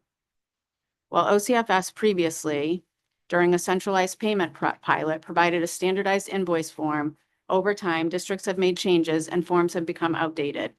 Updating the standardized invoice and developing strategies to provide regular and timely updates as changes in staffing and policy and procedure occur will be part of the work with the operational excellence team. Finally, OCFS also wants to acknowledge that there may at times be reasons outside of our control that lead to late payments by our standards. This primarily occurs when additional information is needed from the provider. While OCFS strives for timely payment and meets this goal in the overwhelming majority of cases, there will be rare occasions when payments do not occur within 30 days as OCFS staff and the provider work to resolve questions and ensure that OCFS is only making payments in response to valid invoices. This is part of the necessary due diligence to meet our obligation to ensure appropriate stewardship of taxpayer funds. The safety and well-being of children in care is at the core of OCFS's mission, and we recognize that childcare is a key component to ensure safe and stable placements for children and longer-term stability for resource parents. The result of OPEGA's review demonstrates OCFS's commitment while also illustrating opportunities for additional improvements. To summarize, informed by this report, OCFS will be utilizing the department's OpEx team to implement process improvements to bolster timeliness and consistency. These include a standard operating procedure, an on-demand training module, standardized invoicing, and a strategy for improved communication and education of providers on this process. Again, OCFS thanks OPEGA for their comprehensive approach in evaluating this topic. And I would also just express my deep appreciation to our childcare providers, our resource parents, and our staff within the department and OCFS that make these payment processes occur. Thank you very much for being here today and presenting the agency's response to this very thorough and comprehensive report.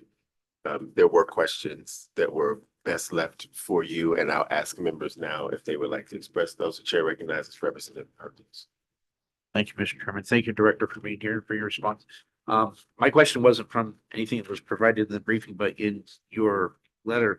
Do you have a time frame for the remediation to be complete? These 4 steps that you have listed at the end here, do you know how long that will take to complete those? I don't have a time frame at this moment. Do you have a rough idea? Will it be a year, 2 years? I would hope by the end of 2025, we could have this established and in place. 2026. Sorry, Yes, okay. 2026. And Thank you. I did have a question about the origin of the operational excellence group. Do you have information about when and why that was established in the department? I don't have that information. What I do know is that it is a team that's established within the department. On a regular basis, they offer green belt training, the Lean Six Sigma training to different members of the department staff. And then they also engage in these projects. And I think Director Schlack had mentioned the one that we engaged in related to the vendor code processing and the significant improvements we were able to make in that area based on the work that we did with the operational excellence team. I would like for a future meeting to know more about the origins of that group, where they authorized the statute they don't have to be, but how they work within the agency to sort of put out fires, as it were. That's what it sounds like they do, but I'd just like more official, formal documentation of what they do Sure, we can- across the department, because they sound very helpful. Chair recognizes Senator Farren. Thank you, Mr. Chair. Thank you, Director. And I appreciate you coming forward and recognizing that these issues exist and jumping into this. But, you know, one of the things, you know, we've heard about these payment issues and concerns. And I guess just from your position, were you surprised by some of the things that came out in the report? And what troubled you the most from what we've seen with this and going forward? I was not surprised I believe it was around March of 2025. I did a presentation to HHS and also to this committee about payment processes within childcare within child welfare. And what I had reported at the time, based on our analysis, was that 99% of completed invoices that were processed through the Katahdin system were paid within 15 days. And so I wasn't surprised. During that inquiry, we also encountered a few of the same issues that OPEGA encountered, with being able to understand, you know, when the invoices were, the different pathways that the invoices were coming into our system, and being able to track all of those and the timeliness of some of those payments from the time that it was received. For providers that are using the email inbox, we do have the date that the date on the invoice, the date that the invoice was received in those email boxes. There are identifiers. So there's child information, provider information, service information. And all of that is used to then proceed in the payment process. Oh, you may proceed. So just following up on Representative Perkins' request for the work session, do you think you could go back and talk with the OpEx folks and come back with a time frame of when the implementation, you know, with any project, right? There's meetings and the process is going to go, and come back to us with a time frame of implementing these changes, and so we get something that we can target. Absolutely. Director, do you know how long it took for the OpEx team to do the vendor code correction? I would say, I don't know exactly. I think it was probably about 6 to 9 months from the time that we engaged with the OpEx team to the time that we operationalized their recommendations. Well, that's something to start with. Chair recognizes Representative Stracchio, followed by Senator Timberlake. Thank you. I was too busy listening to what you guys had to say. That's fine. I just want to say that I'm amazed that they could have such a high percentage rate and be responding to those invoices, because they're working harder than they probably need to work. And sometimes that change that people resist, when we find out that it's easier, I mean, it happens to me all the time. I'm like, no, I'm not going to do that. And then finally somebody, usually one of my kids or grandkids, says, you're being ridiculous. And then I realized, yeah, I was doing a whole lot more work than I needed to. So I want to convey to them that I think it's amazing that they were doing such a good job, and that for those few that weren't, you know, or that weren't able to do that, I can see why it happened. So I'm just grateful that they're doing that. So thank you. Chair recognizes Senator Timberlake. Thank you, Director, for being here today. And I think I'm finding it very interesting and very concerning of kind of what I learned today.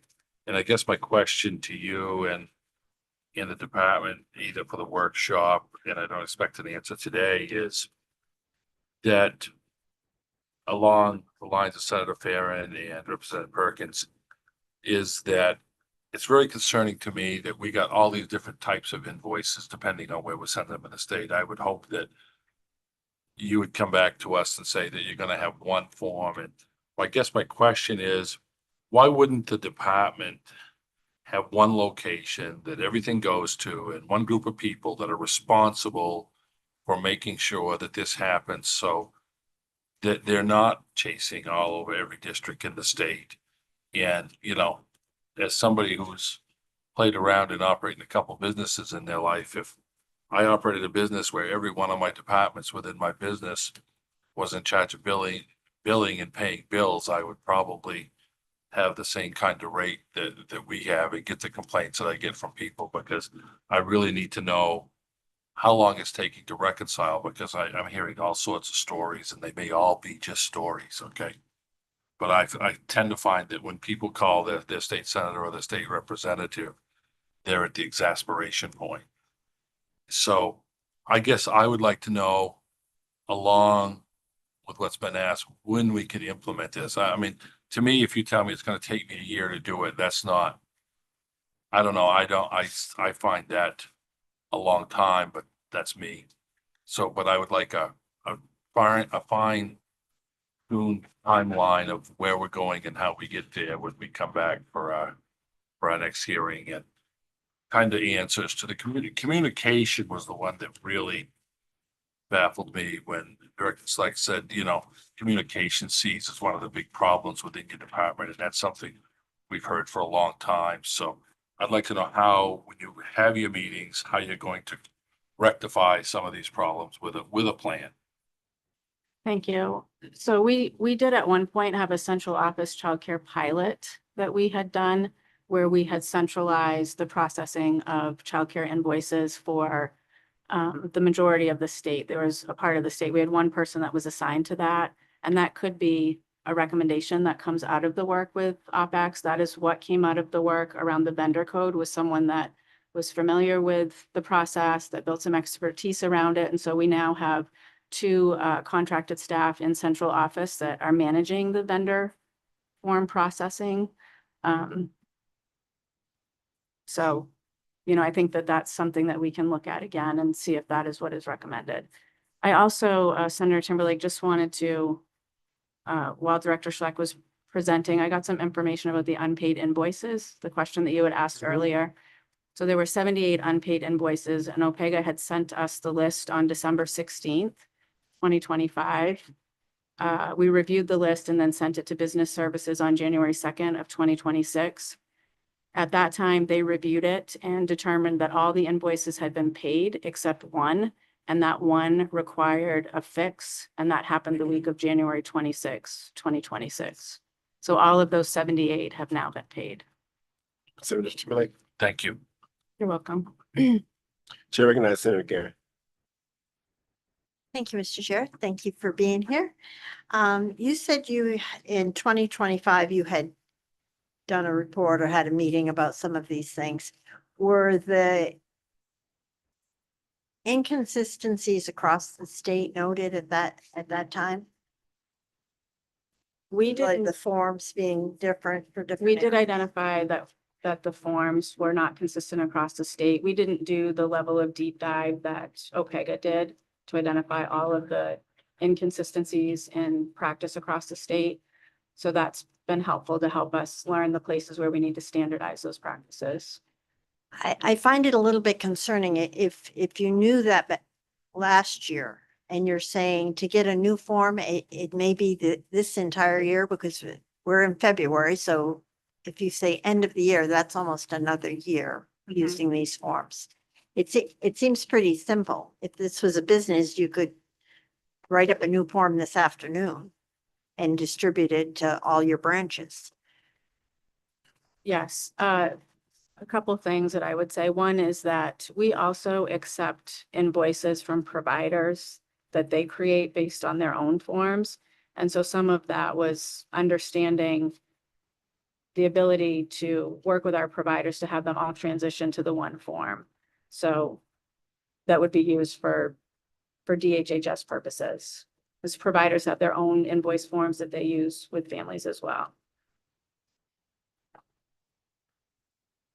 Senator, again, on your microphone. Do you furnish providers with any, like a template for what you expect them to use for forms? So I think our district offices have been providing that, yes. And that's where the variation exists. The variations exist at the request of the providers? No, so I think it was talked about earlier, like no wrong door for those invoices. So we get invoices through the email inbox, we get them sent to the caseworker, we get them, delivered or mailed to us. And then the structure of the invoices is different. So it could be a provider using their own invoice form or using an invoice form that we have provided. I agree with you that it shouldn't take us 9 months to standardize an invoice form that we would provide to our district staff to then provide to the providers. Yes. And it may not. It just depends on the process by which you take these recommendations and have the OpEx team bring back something to the department to implement. So we'll be waiting for that report back when we get to it. The chair recognizes Representative Perkins. Thank you, Mr. Chair. Thank you again, Director. I would like an opportunity if you could clarify and answer for me. Responding to Senator Farron, when you said you weren't surprised, because I was very surprised by the lack of a standardized process when I read this report. And going through and reading the report, trying to figure out and what might cause this, and the director was very thorough, give us the printed report that he did. It was, a lot of it made a lot of sense to me. How did we get to this point? Where can we go from here? But the lack of a standardized process makes it very hard for someone sitting up here to say, well, we can't put it on somebody's training because you can't train to a standard when there is no standard. We can't put it on this because this is how we got this way. And I can understand a lot of that. But to me, the fact that there was a complete disparity in all these processes between the different districts, that was a complete surprise to me. And so when you answered to Senator Farron that you were not surprised by this very detailed report, were you not surprised at all by the disparity in the processes in your different offices? Or were you aware of those disparities prior to this report coming out? So having been a program administrator in a district office and responsible for some of our practices, I can understand where there would be some variance across districts and how those are managed. So that was not surprising to me. I think there's also similarities across the districts to how things are managed as well. And I think that's, my commitment as the director is to standardize this process as well as other processes. I want families across the state, providers across the state to be experiencing a similar level of customer service and consistency when they are interacting with the Office of Child and Family Services. Thank you. Are there any other questions for the director? Chair recognizes Representative Lee.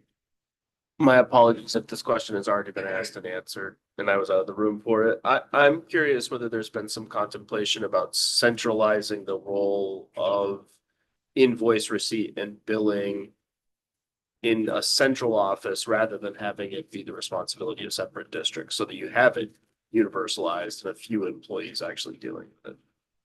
Yeah, so Representative Lee, I did talk about this a little bit. At one point, we did have a central office childcare pilot where we had one centralized position that was serving about 2/3 of the state in coordinating, receiving invoices, working with providers. And we found that to be successful, but we didn't have the capacity to expand it further or to continue that position. Is that something, well, it could come out from. I'd like to hear more about that in the future. Yeah. I mean, certainly if we're having a public hearing on that, I'd like to have that discussed a little bit. Sure. Thank you. Chair recognizes Representative Lemon. Thank you, Senator. Good morning. I just want to share my, excuse me, my two concerns here. They're similar to my colleagues. Number one is a standard operating procedure. That's business management 101. I mean, that's kid stuff.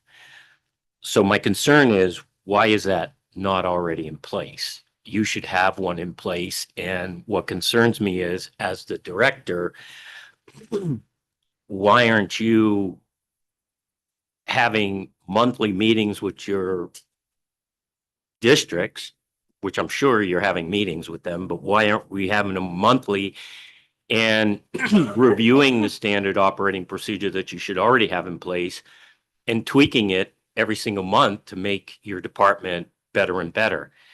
The second questionable item here is standardized invoicing. This blows me away.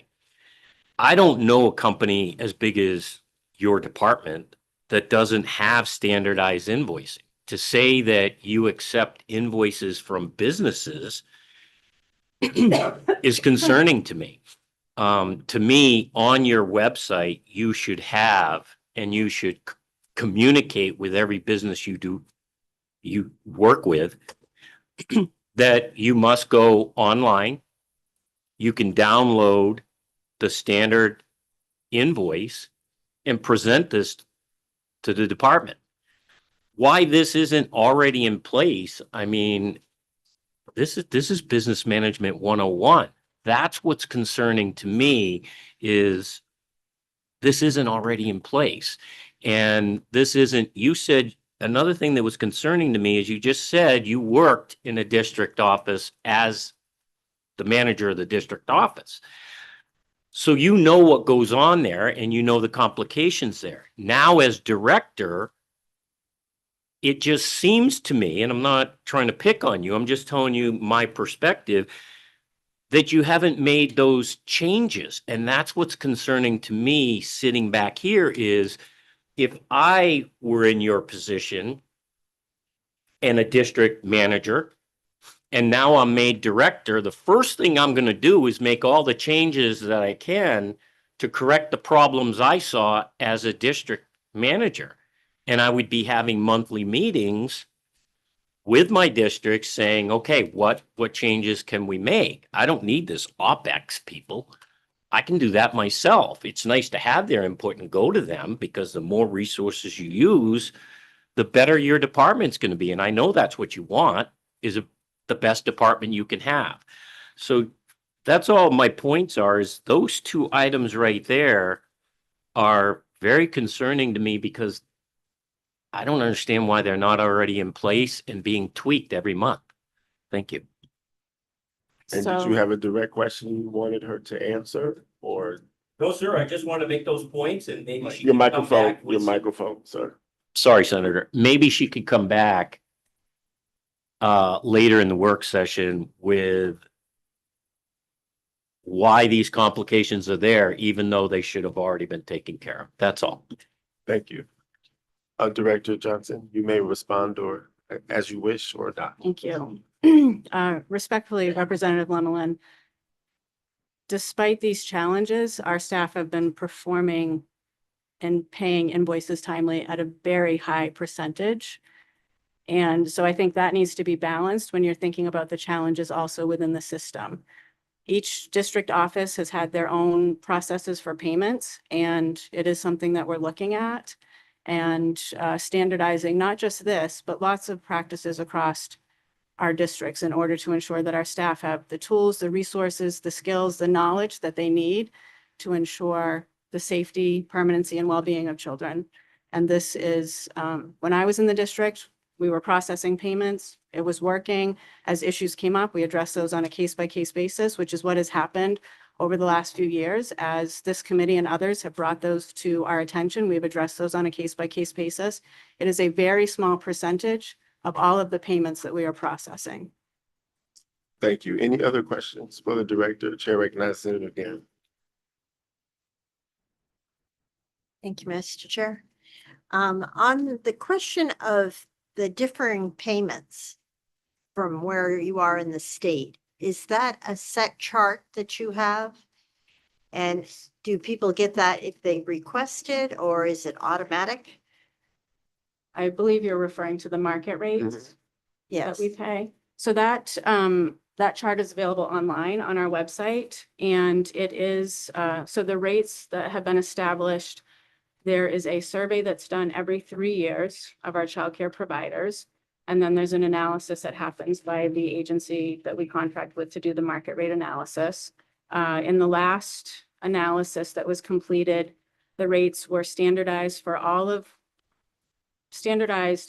the counties except for Saginaw, Cumberland, and York, which were receiving a bit of a higher rate. And it does look at the type of provider. So is it a childcare center? Is it a family childcare provider, the age, and then the county? We pay the market rates, which is standard within OCFS. We oversee the childcare affordability program. So we standardized our rates so that they would be the same as what providers were getting paid through that program. And there is a process for an exception to that. We are currently in the process of doing an RFP for the next market rate survey that will occur. I think you just ended on this issue as well as late fees. Did you have any surprise that some people don't believe that there are exceptions to the market rate, and some people do not believe that the department pays late fees, even though one is in statute and the other is a policy? I was not surprised, and I think that goes to the issue that OPEGA identified around communication with the individuals who are processing these invoices. I know at one point we had conversation about whether or not the department, OCFS, paid late fees for childcare, and that we do have the ability to do that in certain circumstances. I'm not sure that got communicated out well to our district staff. And I would say the same with market rate exceptions. At least management had conversation about that. And I think that's one of the places that we need to improve. And by creating this on-demand training, will assist with that. Thank you.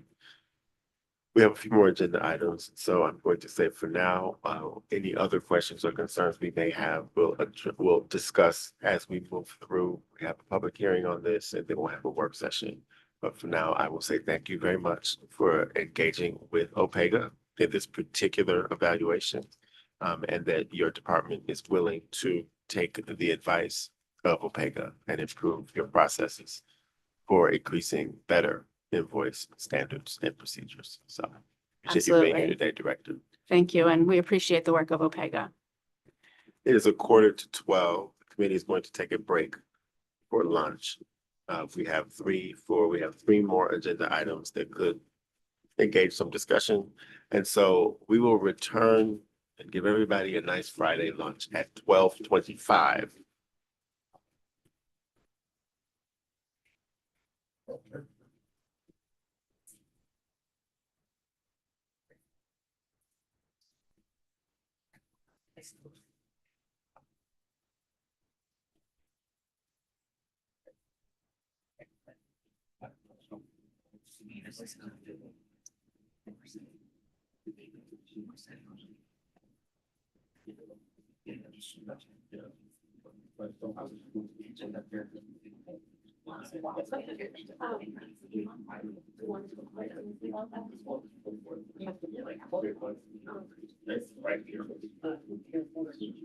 So email thing, that was one or two of the email things that were being used in district offices or.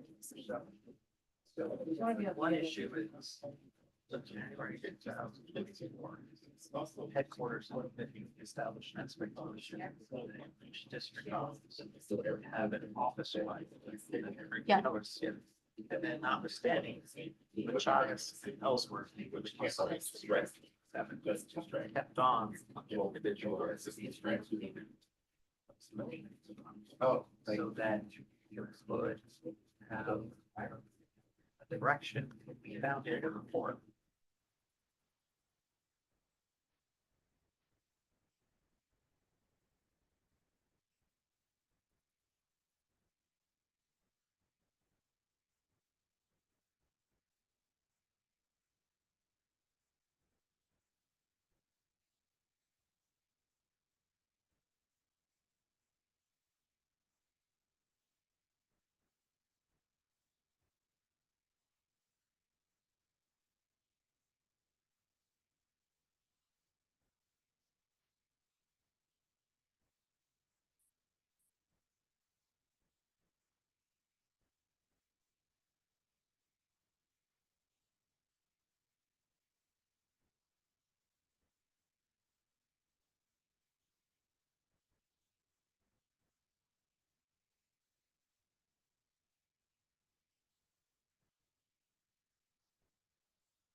The committee will be in order. Welcome back to the Joint Legislative Committee on Government Oversight.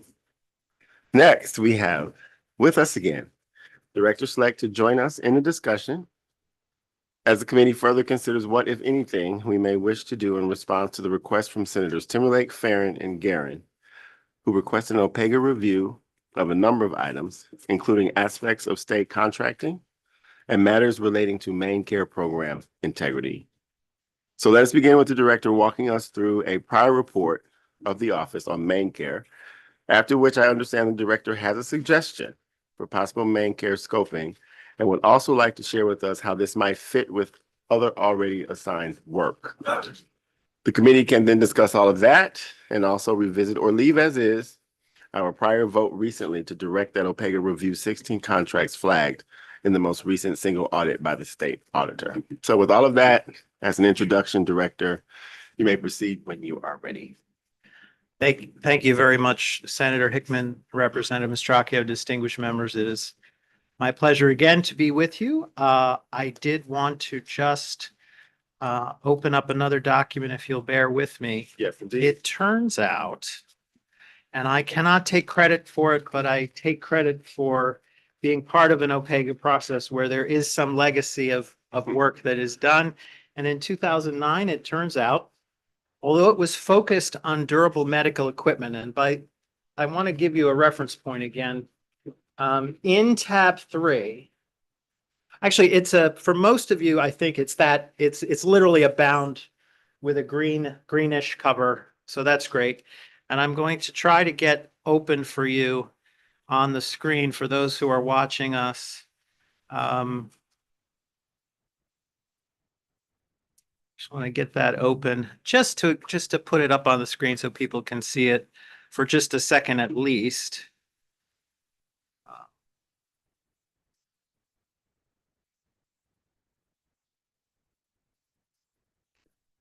Sure, it's not cooperating.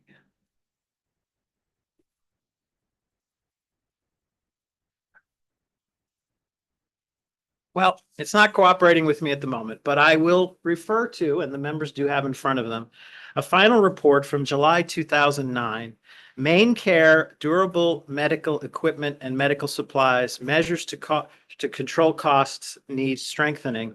And this was a report to this very committee by the office I have the privilege of leading on your behalf. And when we look at this report, if you turn from the sort of the cover, you may have the cover that is sort of has what was the question, what was the overall conclusion, what are we recommending. I wanted to mention to you that at that point in the road, and I want to give the obvious mile marker here that this is 2009, and I'm going to walk you forward, but it is still highly relevant because you're going to see in here, and I'm just going to touch on it briefly. The program integrity unit within DHHS was an operation that was in existence at that time. Now, I want to be clear, they may have been using different technology. They may have had different challenges. There may have been different reasons why we had reporting. But I just want to walk you forward from this to say, at that time, OPEGA recommended that the department take action to strengthen the program integrity unit's capacity to monitor main care claims and ensure communication and action on issues identified by the program integrity unit. If you will indulge a page turning, page 9, if you're following with me, OPEGA concluded that existing measures for preventing and detecting excessive, unnecessary, or inappropriate claims need to be strengthened. Now, I want to say again, this was 2009 in the context of durable medical equipment, as many of you may well know. That's like wheelchairs, some medical supplies, hospital beds, things of that nature. But it is an element within main care that gets billed. You know, for example, we had heard recently about autism services. This is just another type of thing where there's services and billing. Now, at the time, OPEGA found weaknesses in automated system edits and checks, lack of a process for routine analysis and identification of transactions that present risk for fraud or unnecessary expenditures, and a lack of communication and a coordination among DHHS units. Just to sum up, the program integrity unit was raising some issues and they weren't getting around and getting addressed. And then there was some weaknesses in identifying them. And I think the conversation from last time speaks for itself, that there were questions and concerns by members of the committee about what is the surveillance like? Are we catching the things we should be catching? Are we doing the compliance and monitoring? So if the committee, and this is where I give the usual disclosure, it is the committee's prerogative to decide what to assign OPEGA. I would simply suggest to you that one way of us tackling on your behalf some of the current concern with what is a $5 billion program of expenditures between the federal and the state is we could do basically a risk assessment here today of what is the current fitness for purpose of the program integrity unit? Where are we now? Are there still technology issues? Are there still staffing issues, if any? Are there still questions about their ability to monitor and do data analytics and trends? It would be a way in the door that looks at the infrastructure. It then we would not, it would allow current investigations to continue into individual discrete matters, but it could give you sort of a report card on the relative health of that office. I would just offer one more data point, and this was one credit to Representative Perkins for bringing up last time. I'm moving the timeline now forward. We were in 2009, then in 2015, the U.S. Department of Health and Human Services, that OIG, Office of Inspector General, they're the same folks who did the autism audit. In 2015, they did an on-site inspection of Maine's fraud control unit. This is basically the folks within the Attorney General's office who are responsible for prosecuting healthcare fraud. In that report, and it's in your binders, but I'm not going to ask you. I'm happy to. It's tab 3. It's tab 3, and it's an OIG inspection report. So if we follow. You got to go past the autism audit. There's a green divider. Yep. Then there's the Maine State Medicaid Fraud Control Unit. I'm just going to hold this up. Right after the green.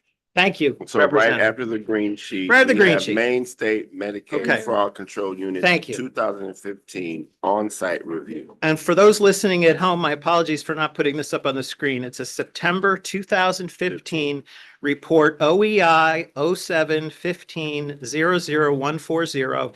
And it is an inspection by the Department of Health and Human Services from 2015. I am advised. That's the federal Department of Yes, Health and thank you. Services. Thank you.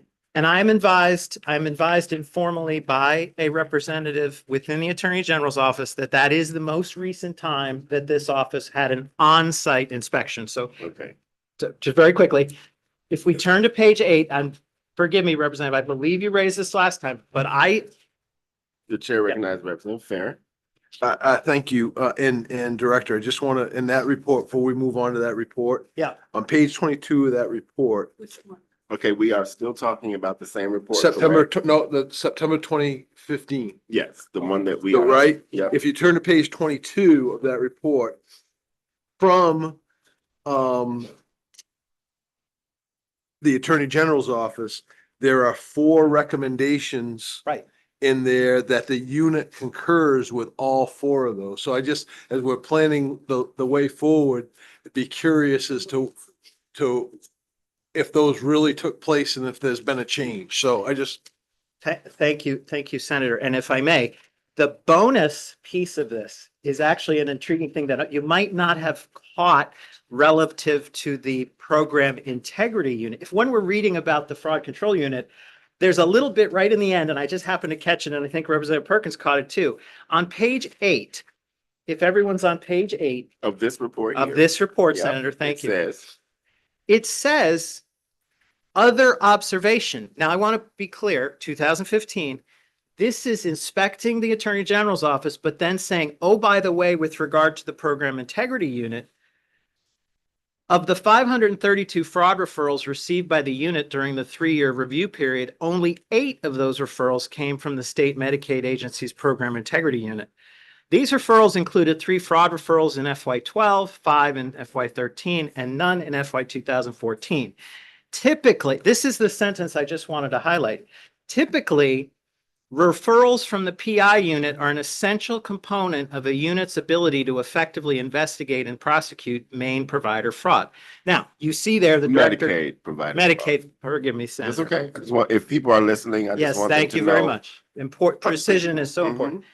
I mention this because I, full disclosure, Director, before you Yep. say what you, can you please read the rest into the record? There's more yes, that I think should be heard. continuing on page 8, thank you, Yes. Senator. The So unit director. Yeah, the unit director reported that he was concerned about the low number of referrals from the PI unit. Staff turnover within the PI unit and the time taken to revise the state Medicaid agency's policies may have affected the PI unit's ability to provide referrals. So again, 2009 concerns, 2015 an observation. I want to be clear what the context here is.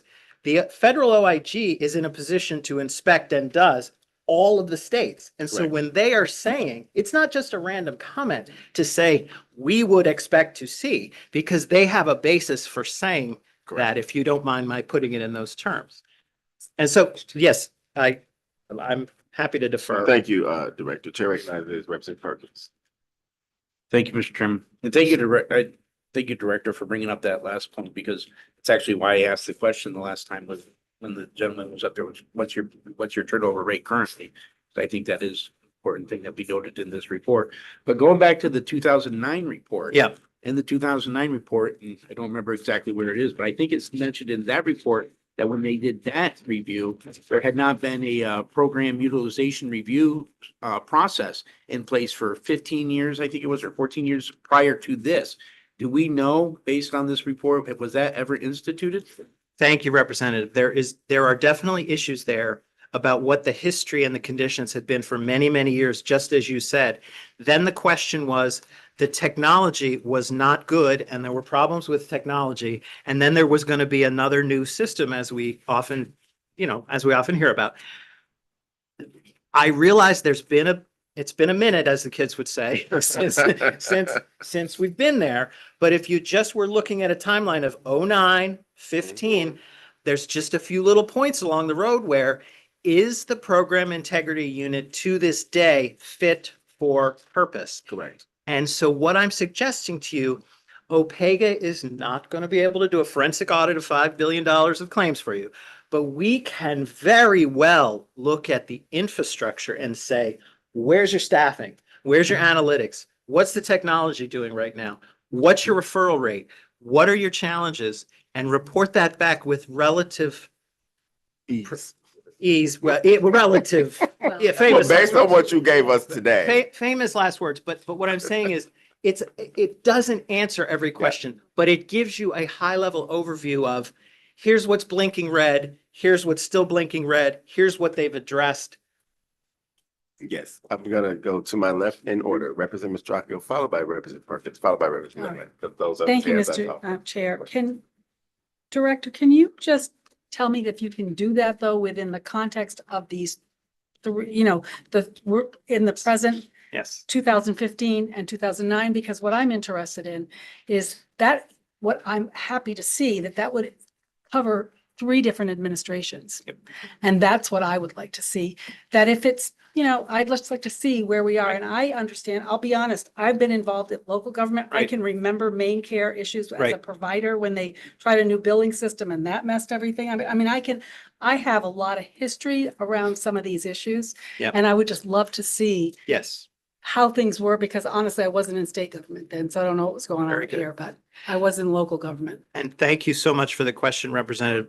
Just 1 second before referencing it, I did want to acknowledge Representative Perkins. If you want to know what Representative Perkins was talking about and you haven't, I realize this time of year especially, there's just so much to try to read. But page 10 talks about for the last 14 years, again, back in 09, Yep. the unit had not been conducting routine, systematic monitoring of main care expenditures for indicators of potential fraud. And there was a technology issue.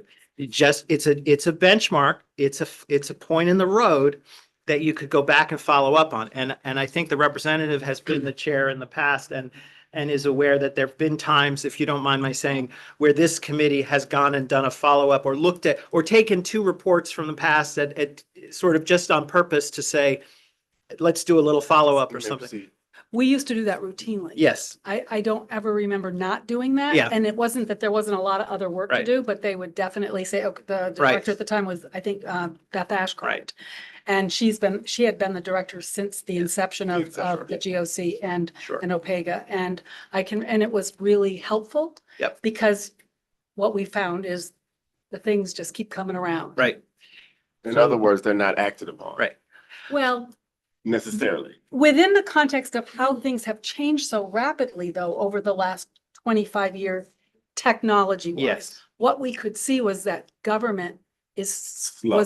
was always behind the eight ball, mainly because of how slow we move here in responding to the changes, and it's harder currently than it's ever been to keep up. I think that's the issue. And one thing that COVID did was kind of pushed us into the future faster than we would have normally gone. But I appreciate that this continuity, and there are more procurement related reports that I found interesting if you go back Right. through 2008. I mean, sometime if you ever feel the need, you can go to the OPEGA website and you can literally see every report and you can download them and look at them. And it is really informative. And then if you're curious about what happens at the committee level, you can go to the committee documents and you can read the same kinds of reports that we have here and approve every time we have a meeting from our last meeting. And it really is interesting to read some of the names of people that I know that were serving on this committee then and to read their actual, like what they did and what their deliberations were and why they didn't do some things and why they did others. So I find it, not that we have a lot of time, but sometimes when you're sitting at your desk and there's debate going on. The chair recognizes Representative Perkins. Thank you, Mr. Chairman.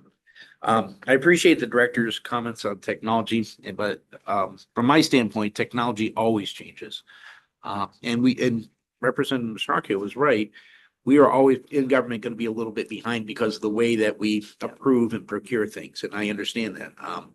However, as technology gets better, identifying fraud or, well, I won't use the word fraud, identifying patterns of this shouldn't be happening, whether it's, errors or fraud or, just anomalies, identifying those anomalies in a data set should have gotten exponentially better over the years. And even if we're still a little bit behind the times, let's say we're a year or two behind the rest of the world, we should not be where we are in 2009, where we can't leverage technology to be able to find this.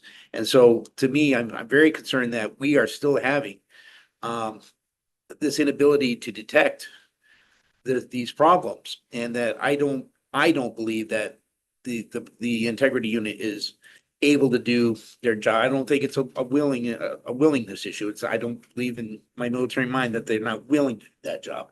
I don't believe they're able to do that job for whatever reason. And going back to my previous comments about, I want to know who knew what when. I think who knew what and when. I think that will help us identify where these failures are, whether it's a systems error, whether it's a leadership error, whether it's a training error, whether it is a resource error. And and I agree with the director. We're not going to, nor would we expect OPEGA to go in and look at a $5 billion program and identify every issue of fraud. I don't believe that's our job. I think our job is to look at the systems behind it in our state government so that this doesn't happen again. And that's what I would like to see, Mr. Chairman. Thank you. Representative Lemon. Thank you, Senator. I'm glad we're looking at this. What I look for is common denominators. This has a common denominator straight across the board. Another common denominator, and correct me if I'm wrong, but in the 2009 report is lack of communication and coordination amongst DHHS units. Every single report has this same thing in it. And so that's a huge concern of mine, is it not? If I may respond, Representative Lemelin, and now we're referring on page 11 of the Yep. 2009 report.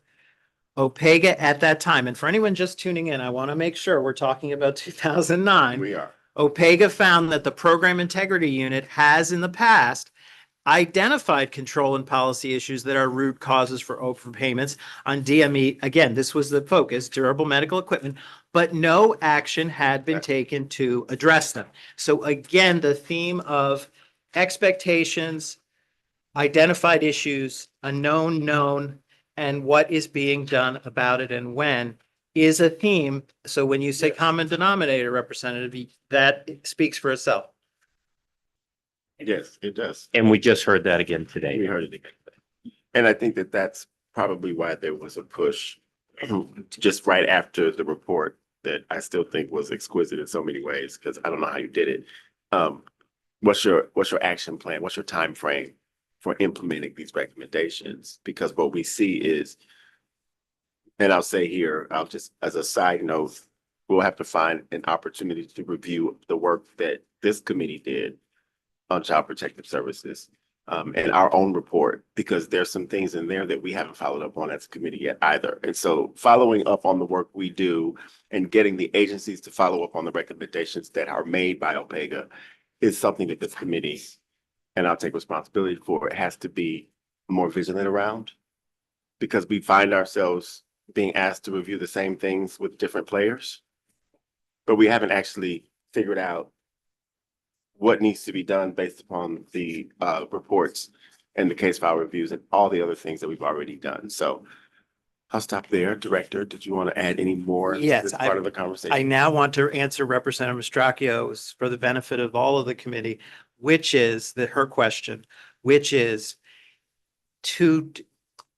we have on the work plan, it's in the TAPS, but I'll just give you the capsule summary. In the work plan right now today, okay, you just did childcare payments. What are you doing now? So what have you done for me lately? We have been doing research and planning on potatoes and separately Juniper Ridge to be able to launch in a very organized and disciplined and efficient way, so that once we engage with the agencies, we're not wasting their time, they're not wasting our time. We are literally about to parachute in. So the question is, in the case that this committee would want something on main care, the question would be when, because there is a process to add something to the work plan that goes to the end of the line. Then there's a process that by 8 votes, you could move it to the front of the line. And so all I ask is, we are literally poised at this next phase with 2 reviews, that if you were inclined to make anything first that's not currently potatoes or Juniper Ridge, I just would like to know that, forgive me, as soon as today, because You're about to. the work, we only get to meet with you a certain number of times. You're very busy. We want to make the work as efficiently as we can. So that's just the issue on the table. We can make it work, but it really depends on something else would have to step aside, or it would have to wait. So I'll say this for the committee's consideration. The potato issue is not a headline, but it's really important because the state has been sued twice already. And we need to understand what that program is, what it means, and what people expect of it, so that these lawsuits don't have to keep coming. Juniper Ridge is an age-old issue that sometimes has a headline and sometimes does not, but it needs to be addressed. We need to look at it. It's got a lot of implications on communities, on waterways. I could go on. This is all in the headlines, and I'm not suggesting that it's not important. It's a $5 billion program. But I would say that if the committee takes an action to put this on the work plan, it can't just jump to the front of the line, because these other 2 issues are ready to go. And I believe they are as important to the people of the state of Maine outside of the headlines as is the stuff in the headlines. So that's just the chair's opinion about moving forward on this issue if we do decide to move forward on this issue. Representative Strachan. Thank you, Mr. Chair, and I concur. I think the sea potato and the Juniper Ridge are important issues that you're in a critical point, and I think those need to be finished. My question is, these issues where we're looking at these reports and looking and just really gathering information, is there any opportunity maybe to have an outside consultant that does that if we don't have capacity within the office that, because I know in the past we've done that with some things where we didn't want to change our order. We didn't want to stop Yeah. analysts from continuing the work that they're doing, but we still wanted this because this looks to me like a lot of data collection, kind of. I very much appreciate the question, Representative, but I would also, I want to make sure you heard from my colleague, Matt, Yep. who's not with me at the moment, but if I didn't adequately explain that as part of risk assessment, we would pick a couple of areas. We would sort of do a little sampling of our own. I'm not saying the whole ball of wax, but I think the idea would be we wouldn't want to just rely on their reporting that this technology has been fixed or this process is not. No, and I know you didn't mean that, but that there might be, if the question is, are you picking up through your monitoring and your analytics trends that should be trending? We recall the person from 5 years ago, the federal investigator that's in the news. It was in the clips about saying, gee, I'm noticing a trend here. Is the department noticing it? Exactly. That's a thread that, yes, we could follow up on, but we might then want to pick a couple others and sort of test them, because it might be very easy today to say, oh, we got that. That's obvious. I don't mean any disrespect here. I just mean this is how we do things in this line of work is we pick our own things to test them on. And so that I guess there are other issues with hiring consultants that there is a part of a larger conversation. I would really prefer that the Matts of the world Right. are the ones to really dig into that. Because you're also looking at the history. Yeah. And you're looking at agencies responding to the reports that OPEGA has already done. And you're looking at I like what you said earlier, is the program fit for purpose? Fit for purpose. Yeah. And I'm not sure that it is either. Chair recognizes Senator Fan. Thank you. And I respect the chair's opinions about priorities from a standpoint of, we've gone down this road to talk about the potatoes in Juniper Ridge. And yes, there are things going on with concerns about fraud. And some of it is headlines, but we've also got, some responses back from the department and others.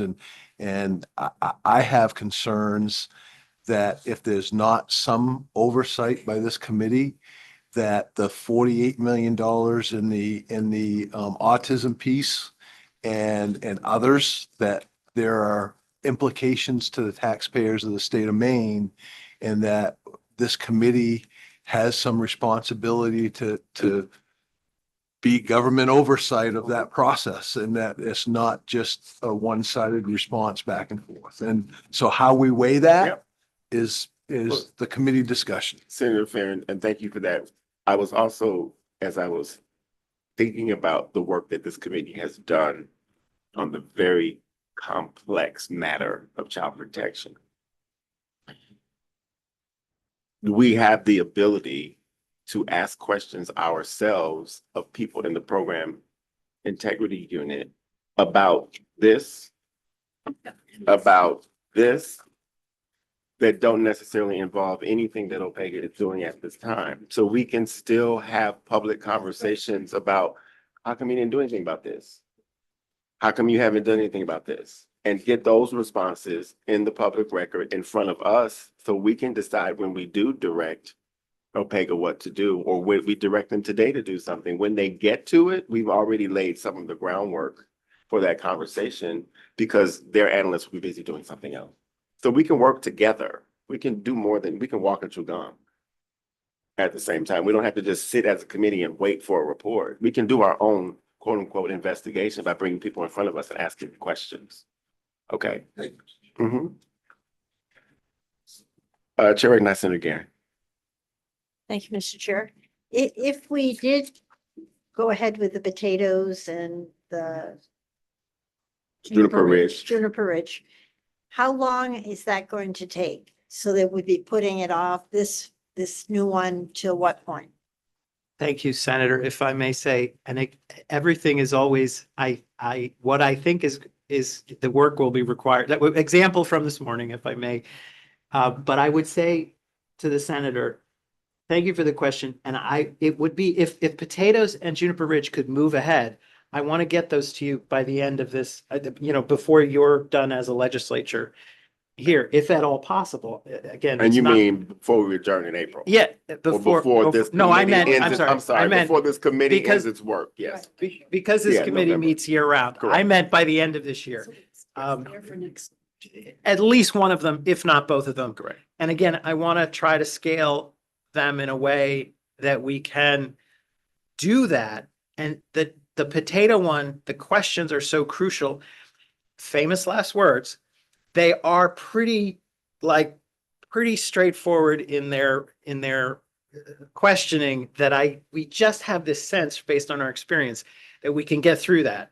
Juniper Ridge it's a big one. It's a big one. And that may be a little different, but I would want to try to get those to you at the end of this year before you are done with this committee. This iteration. And so if something like a main care risk assessment were to come first, then my goal would be to get that to you sometime this year. So if that makes any sense. Yes. Again, not all the conclusions, not all the evaluative conclusions, but certainly a report card on what's blinking red, what's not blinking red, what's.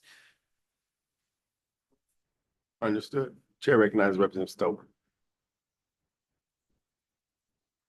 Thank you, Peter. I'm looking at in the appendix 2015 recommendations, and I'm looking at the 2009 recommendations.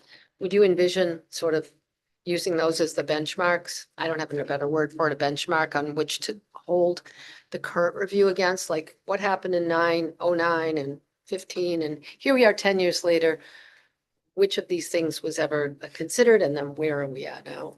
Thank you, Representative. I do believe they would be key points in the road, but I would add even the 09 report itself talks about the things that were consulted in that review, like findings of the state auditor, like the federal audits, like the state program audits. So it would capture essentially those kinds of benchmarks along the road that, to the extent in any type of risk assessment work that we do for a variety of purposes, when planning, scaling, scoping our work, we would always look at, has there been a previous finding? Because it's just an easy way to go, where are we? What are we doing? Just like the senator mentioned about the frontline perspectives report of this committee. At some point, I fully expect the committee wants to check in with the department and say, okay, we laid all this out. How are we doing? Yeah, you may proceed. Thank you, Mr. Chair.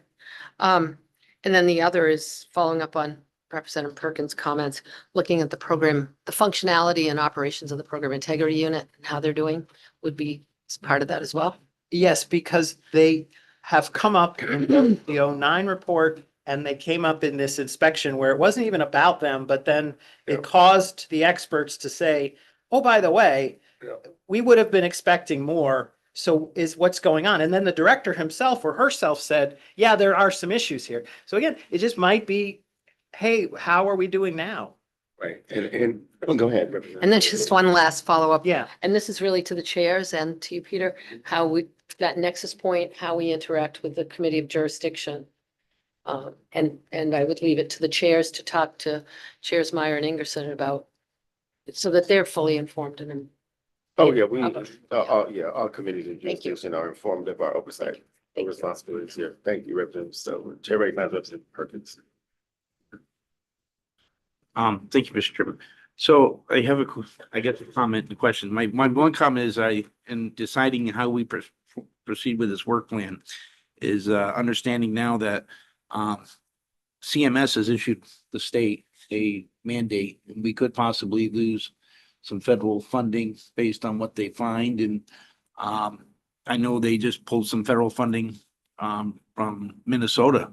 And so I think it's important that we get control of this issue as quickly as possible. And not that these other issues aren't important, but I just wanted to keep that in mind is if we're looking at a year out, but understanding what you said as well, Mr. Chairman, where, hey, we could, even while OPIG is tasked with these things, we can bring people before us.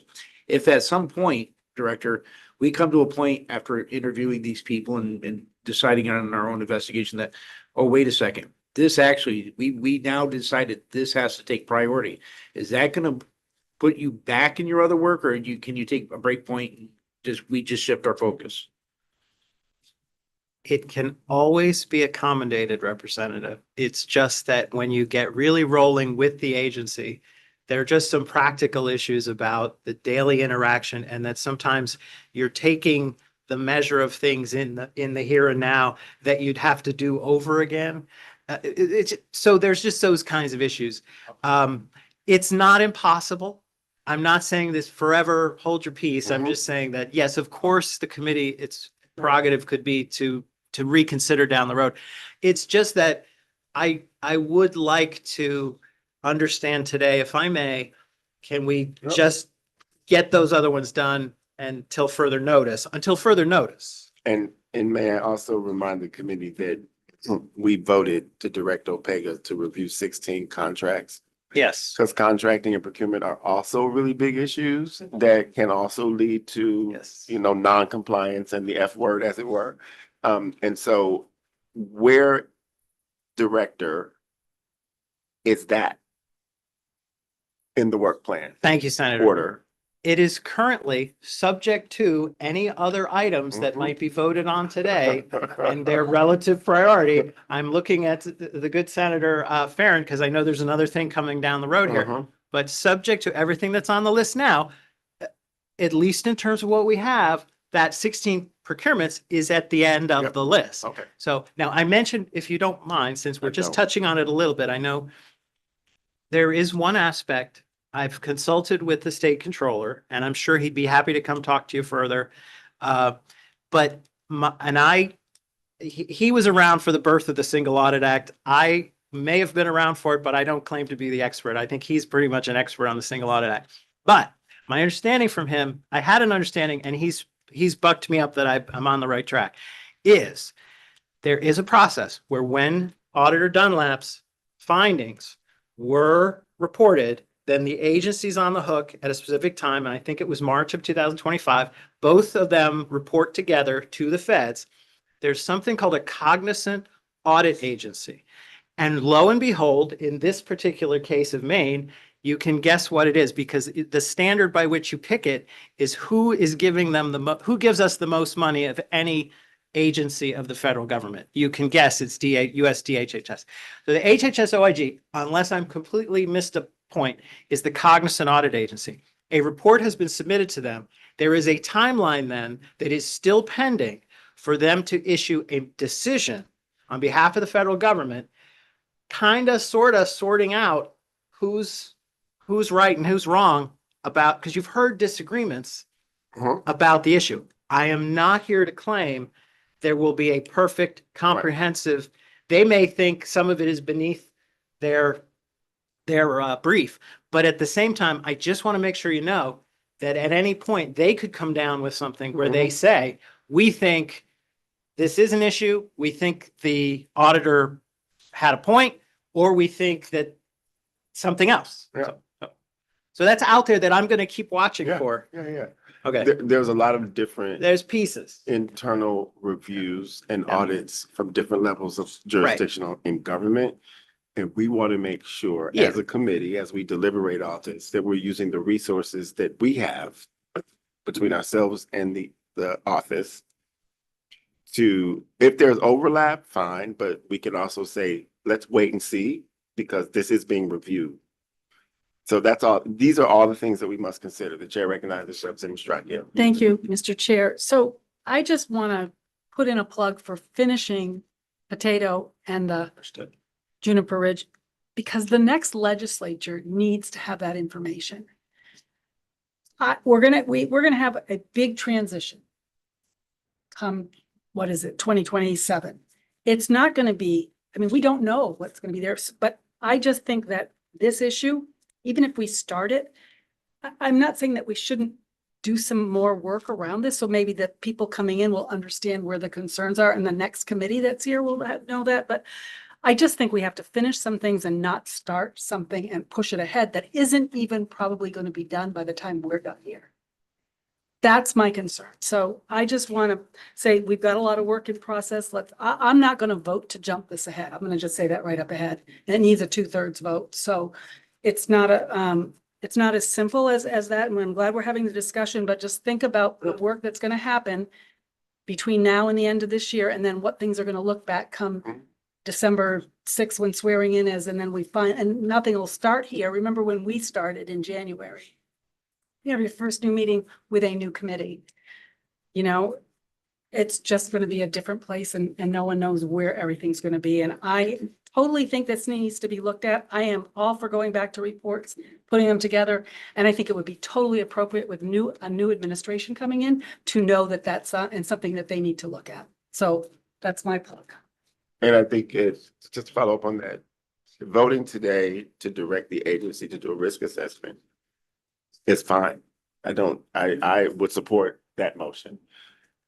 And because we meet year round and our legislative work will be complete in April-ish, we can choose to or not. You know, summer is summer, and there's that other C word coming up, you know, that ends in N, which I try not to talk about in this committee. We can still meet, get permission to meet more regularly than once a month if we have to, in order to have committee public conversations and ask questions about what are in the reports from 2009 and 2015, and even ask more questions about what's in the current OIG report on the audit that they're doing right now, so that we are not acting as if we're just pushing that can down the line. The committee can actually just be more involved in trying to ask questions of the agencies and get to the bottom of what's going on or what happened or didn't happen before the risk assessment is done. And as Representative Perkins said, if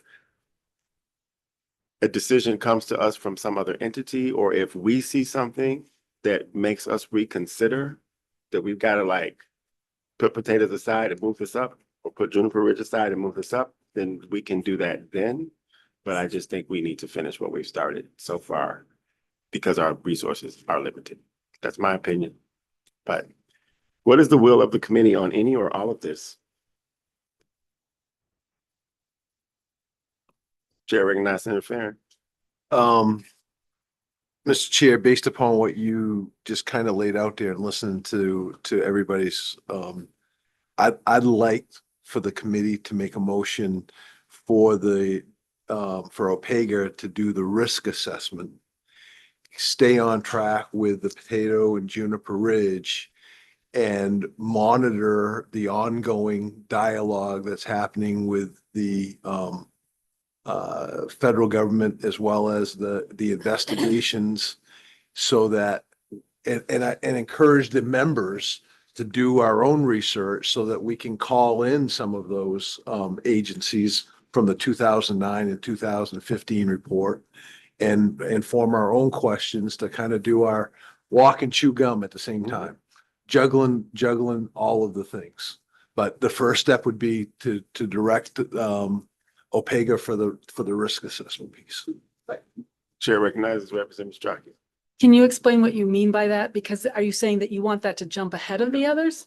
So that, say, when time allows? I just want to be clear what you're asking. It would be a regular motion to direct OPEGA to take up another project when they can get to it. Fine. Just wanted to make sure. Okay, so the official motions are, notwithstanding everything you said about what we can do, we would need a motion to direct the office to come up with a risk assessment of the program integrity unit of DHHS. Chair recognizes Representative Perkins. Thank you, Mr. Chairman. I'll second that motion. Okay, so it's been moved and seconded. Now, Director, I know the language of the motion is broad. Do we need to clarify it in any way so that the record reflects exactly what it is we would be directing you to do? Thank you, Senator. I believe we have clarity Okay. that this is as described, risk assessment of main care that's being added to the OPEGA work plan. The current priorities remain the same. And I also, if I may add, it's not being added to your motion, that's your motion, but I did want to clarify for those who were here before, when Senator Hickman, if you don't mind my saying, Senator Hickman referenced the committee's own activities, I and our terrific committee clerk will be resources for the committee as part of facilitating So you don't have to do all of your own research, Senator, but you're always welcome. But we will do I have the bandwidth to be Yes. helping you with that while Matt and Yes. the others are digging into those other jobs. So I Because just, yes, when I look at what the members that are sitting around the horseshoe in this moment, I don't remember, or you were part of, no, you were not part of the committee. When the Okay. committee did frontline perspectives, I think the only two members were the chairs at the time. So know that that was really intense work, that our director and our clerk at the time helped us tremendously. Formulating meeting agendas, who were we inviting, what topics we were going to take up at any given period of time. We can do the same for some of this work before OPEGA takes on the evaluation side of it on the back end, as it were. But the public facing work is committee work. And we have the authority and the duty to investigate anything we need to investigate with the resources and the authority that we have in statute. So the motion is to direct OPEGA to do a risk assessment of program integrity unit within Maine Care and Department of Human Services. It's been moved and seconded. Is there any discussion of the motion? Do we have anyone online? I just wanted to make sure. 1, 2, 3, 4. We have exactly 7 people. So I just wanted to make sure that we could actually vote on the motion. Any discussion of the motion? Committee ready for the question? All those in favor, please indicate in usual manner. It is unanimous of those present and voting. Absent members will have until Tuesday next week at noon to cast their vote on this motion in absentia. And I know Jennifer will send out that notice to members who are not here. So Director, you have now something else you're charged with. Thank you very much. We are almost there. Senator Farron, I will invite you forward to sit in the witness chair to present the request that you signed alongside Senator Timberlake. You did not, your name wasn't on this one? Oh, It was well, just him and he's not here, so. I well, think if that you is the just- case, No. okay, we can read it. No, we can read it into the record because we want to get this off of the agenda. So, Mr. Slack, since you are in front of us, can you please read into the record the request of Senator Timberlake for a pay case file review to CSF involvement? thank you, Senator. And for the benefit of all, I know we have given you I know we're a paper making state, as we often say, but it is a lot of paper. So, but tab 4. Yes. So I'm reading from the January 22nd, 2026 letter Thank you. to the honorable chairs of this committee from Senator Jeff Timberlake. And I just want to say before you read this, the reason why Senator Timberlake had to leave is because he has a family emergency that he has to deal with and could not stay for this. And he extends his apologies to the committee and the public. Director, please proceed. So forgive the editorial license only to the extent that for those who may just tune in that minute, I want to make sure I'm going to substitute where he says I for Senator Timberlake writes, just so everyone, if you're tuning in from, another planet, I Yeah. don't want them to think I'm making this request. So, because I'm the one who would have to, okay.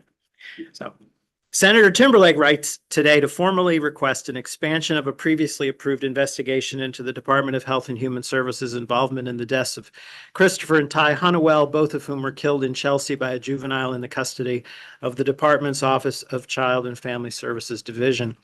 2 deaths involving children have occurred in Penobscot County within a month of each other.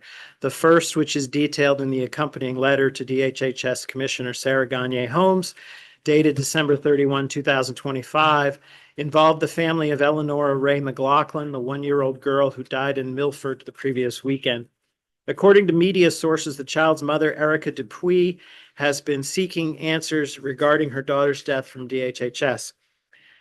In Senator Timberlake's letter to Commissioner Gagne Holmes, he, and I believe that was a letter that was joined by others, so forgive me, senators, the senators asked again about the deaths in Chelsea, as well as the depth of involvement in the department had with Eleanor's family, the number of visits to the home that reportedly had no heat or running water, and what the department's findings were from those visits. Her death reportedly occurred 1 week after OCFS closed the family's case. Subsequently, Senator Timberlake and others learned this week of another child in the nearby Penobscot County community of Orrington, who was reportedly killed by her father. The girl, Lila Samuel, was just 12 weeks old, and her father has since been arrested for her murder. Sources have indicated that DHHS may have been involved with this family as well. A thorough investigation by OPEGA will provide clarity to the facts surrounding these two cases, in addition to the ones already provided. If the review determines that critical errors were made by OCFS, which will unfortunately continue a pattern Senator Timberlake asserts he has witnessed the past few years, the department will need this critical information to correct course. As it stands now, it certainly appears to Senator Timberlake there were materially significant shortcomings with the case in Milford that led to a dead child less than a week after the case was closed. OPEGA, according to Senator Timberlake, is the proper venue for this review, given its mission and statutory authority to access confidential records, as well as its exemption from the Freedom of Access Act. Its independence and expertise make it uniquely qualified to evaluate this sensitive matter. The Maine legislature has a fundamental duty to safeguard public safety and uphold the integrity of state processes. We look forward, Senator Timberlake looks forward to further discussion of this request at the next meeting of the Government Oversight Committee, or perhaps hearing from the DHH Commissioner as we requested in the letter. I thank you for reading that into the records for Senator Timberlake, Director. I also understand that you wanted to provide some additional perspectives to the committee Yes. about this kind of review. Yes. And then we can entertain a motion if it is will of the committee at that Yes. time. So please proceed. Thank you, Senator Hickman. So just want to touch on a piece that, if you will forgive me, Representative Stover, kind of dovetails with your comments about the other HHS committee of specific jurisdiction.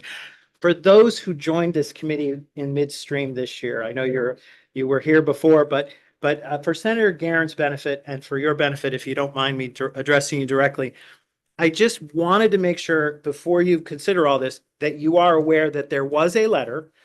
I'm simply reporting here. There's no advocacy here. I'm simply reporting in your tabs behind Senator Timberlake's letter, past the purple.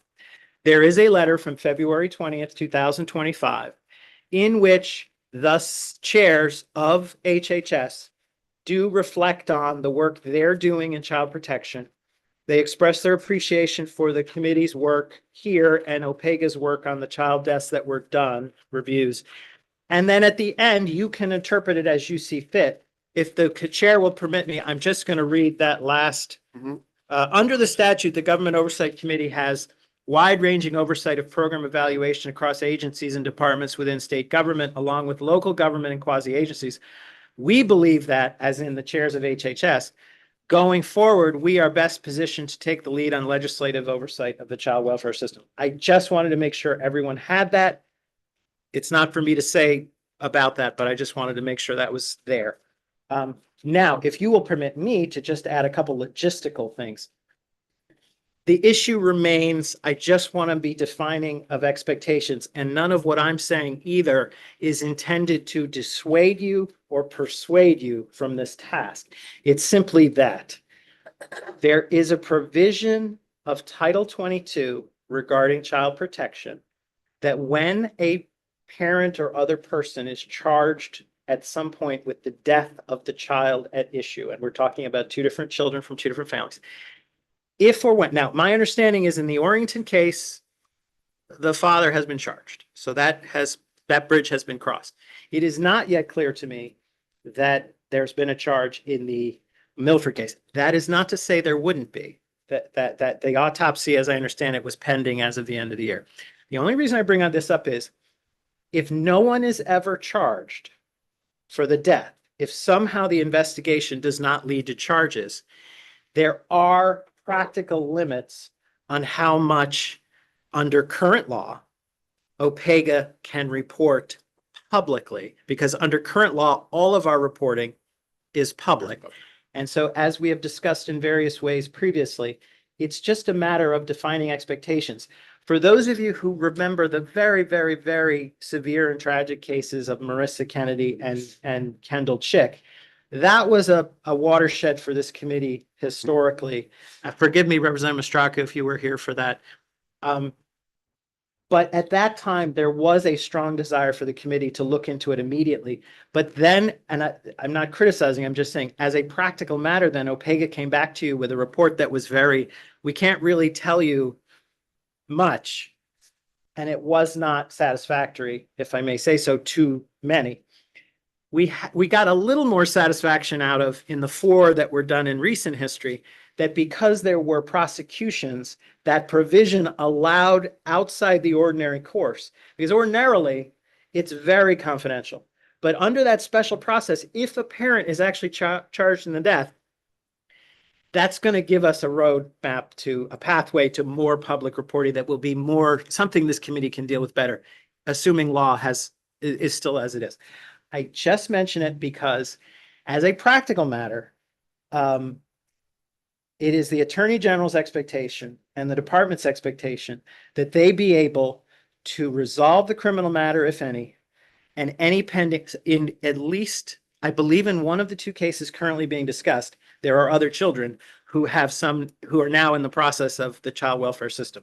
So I just mentioned that what we will encounter is, in terms of expectations and your timelines, if you vote this on, it will have to wait to some degree for hearing what happens criminally and whether there are other resolutions for the other children. That's all I wanted to say. Not an effort to dissuade you or persuade you, but just the reasonable expectations that you don't really have to worry about expediting this right now, because it has other reasons why it's going to have to fit where it fits when it Well, fits. the letter also requested we expand the scope of a previous direction. Right. And can you explain one more time that in and of itself could be forever under the circumstances of that case? Thank you. And I believe, and welcome, if I may, Representative Lee back, because I think Representative Lee had said it better than I did last time, which is, so that statute that I had mentioned, now the slightly different fact pattern in the Chelsea matter is that it is not the child who was killed. The child is potentially, seemingly charged. And the added layer is, at this moment, it's still a juvenile matter to the best of my knowledge. Given the age of the accused, given the nature of the crime, I am not the expert on these matters, but it is generally the case that one might expect the state to move to do what is called bind over and treat the child as an adult, which then opens it up, makes it public, and that does give me more room, at least to see what's going on.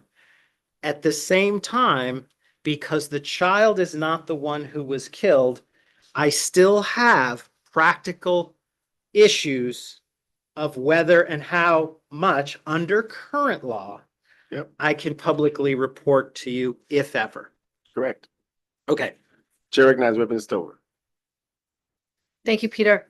Thank you, Mr. Chair. The other thing, And Representative Stover, please refer to our director by his title. I will. Thank you. Director. The other thing I don't see in here, and there is a question around in the Chelsea case around adjudication or binding over, right? And that will determine a lot of things. I just want the committee to keep in mind that we have 2 death review panels. One is the domestic homicide abuse review panel. They also are bound by the same thing. They cannot review homicide, which I think the Chelsea case would be considered because it's a blood relative. There would be reasons why I would think, and you could certainly talk to the panel chair at the AG's office, they would only consider this once that is either adjudicated or tried, depending on what that outcome is. And the other is the child death and serious injury review panel. And I know for as long as I've been involved with GOC, we haven't particularly leaned into either of those panels, which do a lot of this work. And when I say a lot of this work, I did some cross reviews with the child death and serious injury panel, and I served on the homicide review panel for more than 10 years.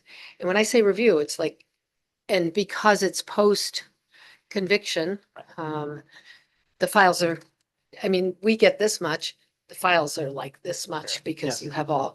And I'm just saying, is there an opportunity to talk to either of those panel chairs and say, So what do you think you're going to do with any of these cases? Is there a possibility they can't do anything right now because they are in the same situation statutorily that we would be in, correct? Director. Thank you, Representative. I am also mindful, it came up in the litigation when this committee went forward to the law Mhm. court. There was another nuance in the Title 22 that records, the committee, as well known, pursued a subpoena for agency records. In the Title 22, there's a sort of an extra special provision for the Child Death and Serious Injury Review Panel records. And I'm not here to interpret that statute other than to say there's just a little something else there that says, and those may not be subpoenaed. Now, does that mean by us, the committee, the It committee? means by everyone. Okay, thank you, Senator. The legislature has sealed those. Okay, so thank you, Period. Senator. Even from members who are members of the So committee. I just mention it, Representative, because there just may be another logistical issue where we're just not, again, potentially. And I just wanted to say to the representative that in all 4 case file reviews, they entered information into the public record regarding those cases. In our own work on Frontline Perspectives, they brought forth, we invited them up to talk to us about how they do their work. And so this committee did in fact work here a lot from the chairs of those committees and all other kinds of coalitions of folks who are trying to deal with protecting the safety of our children in the state. So, and like I said, there's only 2 of us at this moment who were on the committee when we did that deep dive. But I would encourage all the committee members to look at Frontline Perspectives. It's actually, I believe, right over there. It was a piece of work that the committee was proud to do. And it should not just sit on that shelf and collect dust because there is a lot in it for us to review as well. Chair recognizes Senator Farron. Thank you, Mr. Chair, and I am not going to pretend to speak Senator Timberlake language. But I did speak to him about, him not being able to be here this afternoon.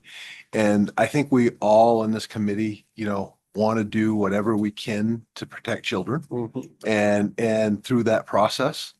But we also recognize the fact that we have some handcuffs on us and some things that we can't do as the director kind of pointed out there from a standpoint of while these proceedings are going on and determinations are being made.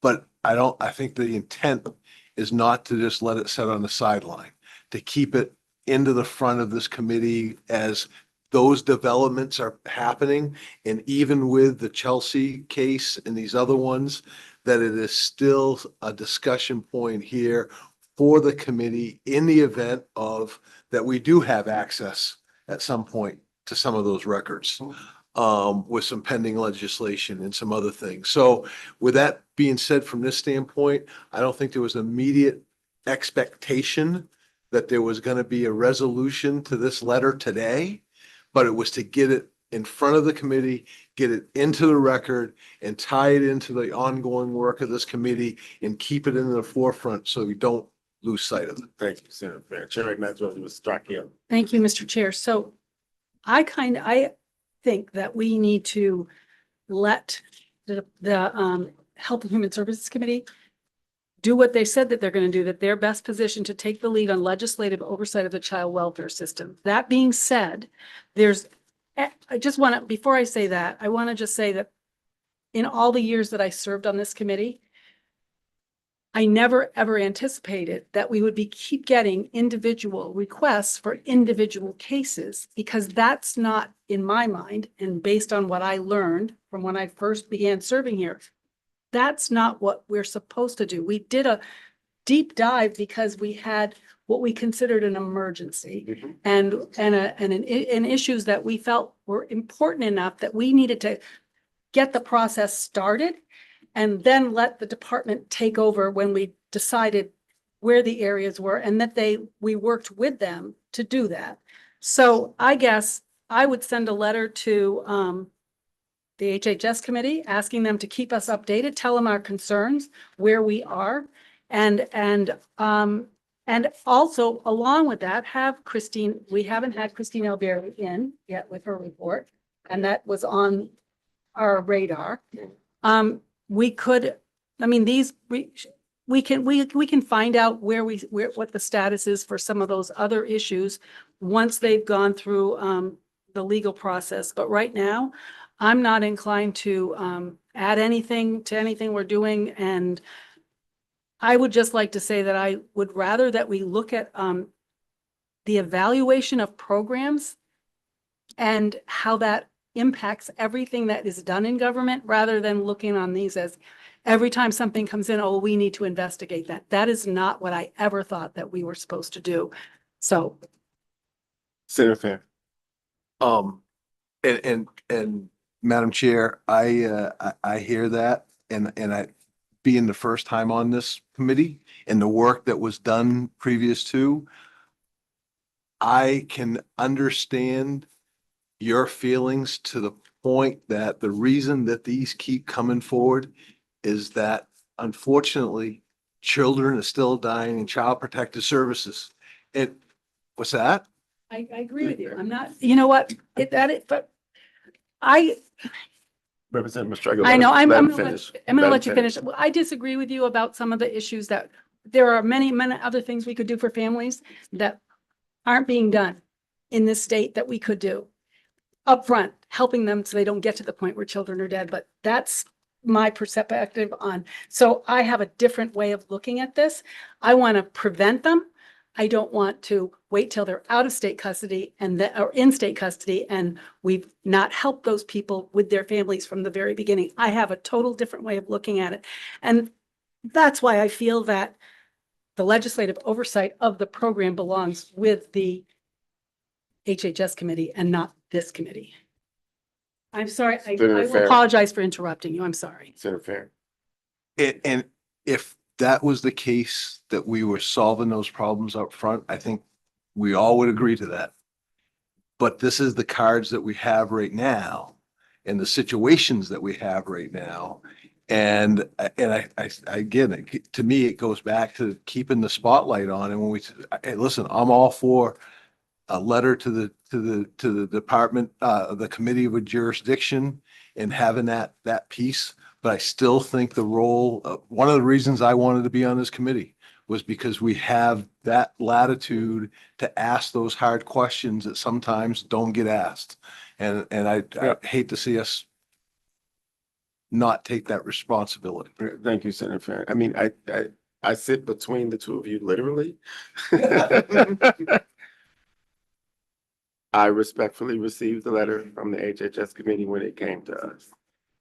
A couple of nights ago, there was a work session on LD 127, which has been sort of alluded to here, about modernizing the statute that governs our work. And in that conversation, we produced a white paper, as it were, where we looked back at the origins of OPEGA and this committee. And one of the reasons why then Speaker of the House, John Martin, said we needed a committee like this to do full-time oversight is because committees of jurisdiction are too busy passing legislation to do oversight. So I respectfully received that letter from my colleagues on the HHS committee, but I will also say that that committee doesn't perform oversight because it's too busy legislating. There are so many bills in front of that committee. And the way that the committee has to conduct its business to meet statutory and presiding officer deadlines to get work reported out is that they've got to circumvent some of what we would consider oversight simply to get bills done. I'm not saying they do no oversight, but so much comes to us here before we even got here, before I got here, I'll speak for myself. But this committee has received, we have seen the reports that OPEGA has done over the years on things that have come before us. We have one right here today on the Department of Health and Human Services, because that agency is huge and it's got a huge budget. And no one committee can do thorough legislative oversight of all of the functions of that department. And I would say we can't either. Between the HHS committee and the GOC committee, we can't together do thorough oversight of that agency, which is why there have been proposals to break the department up, proposals to add inspectors generals to the department so that there can be real-time evaluation and analysis and correction, course correction in what happens in the Department of Health and Human Services, because it's a behemoth. And so that's why I said I sit between the two of you. I can't just leave it all up as chair of this committee to any jurisdiction because the statute gives us the authority to investigate and evaluate any program of government that we feel is necessary to evaluate. The chair recognizes Representative Lemlin. Thank you, Senator. And thank you for your words. I agree with you. I oppose sending a letter to the Health and Human Services mainly because of what you said. It's not going to be done there.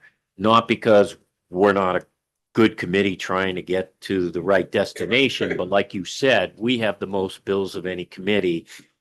And as hard as we work to address those, there's no way we could do an investigation. All we do is say, okay, Director Johnson, please come forward, give us a report.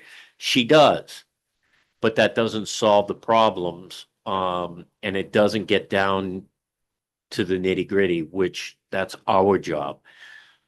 I agree that we can't just do 20 individual reports. I think we need to do just one and find out what the problem is.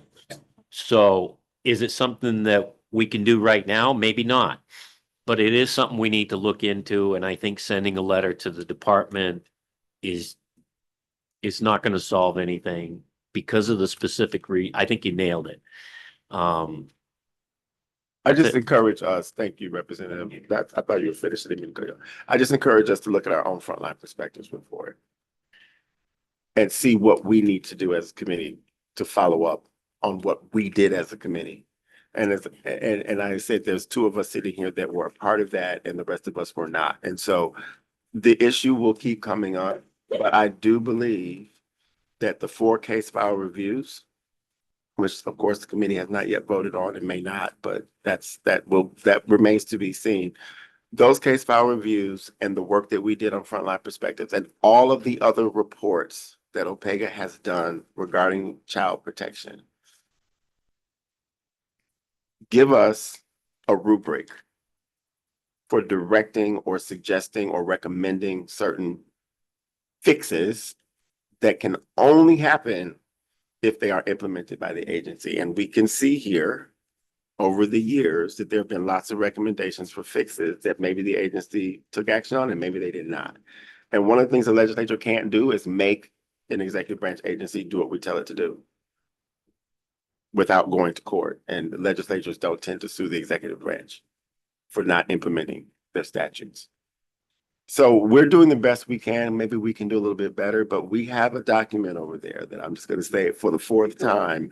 We have got to go back into all of that good work that we did in that document, and maybe a light bulb for all the new people that weren't a part of that can turn on and say, hey, look at this. You guys said we should be doing this, but we're not doing it ourselves. So Senator Timberlake knows I'm with him across the board on keeping our children safe.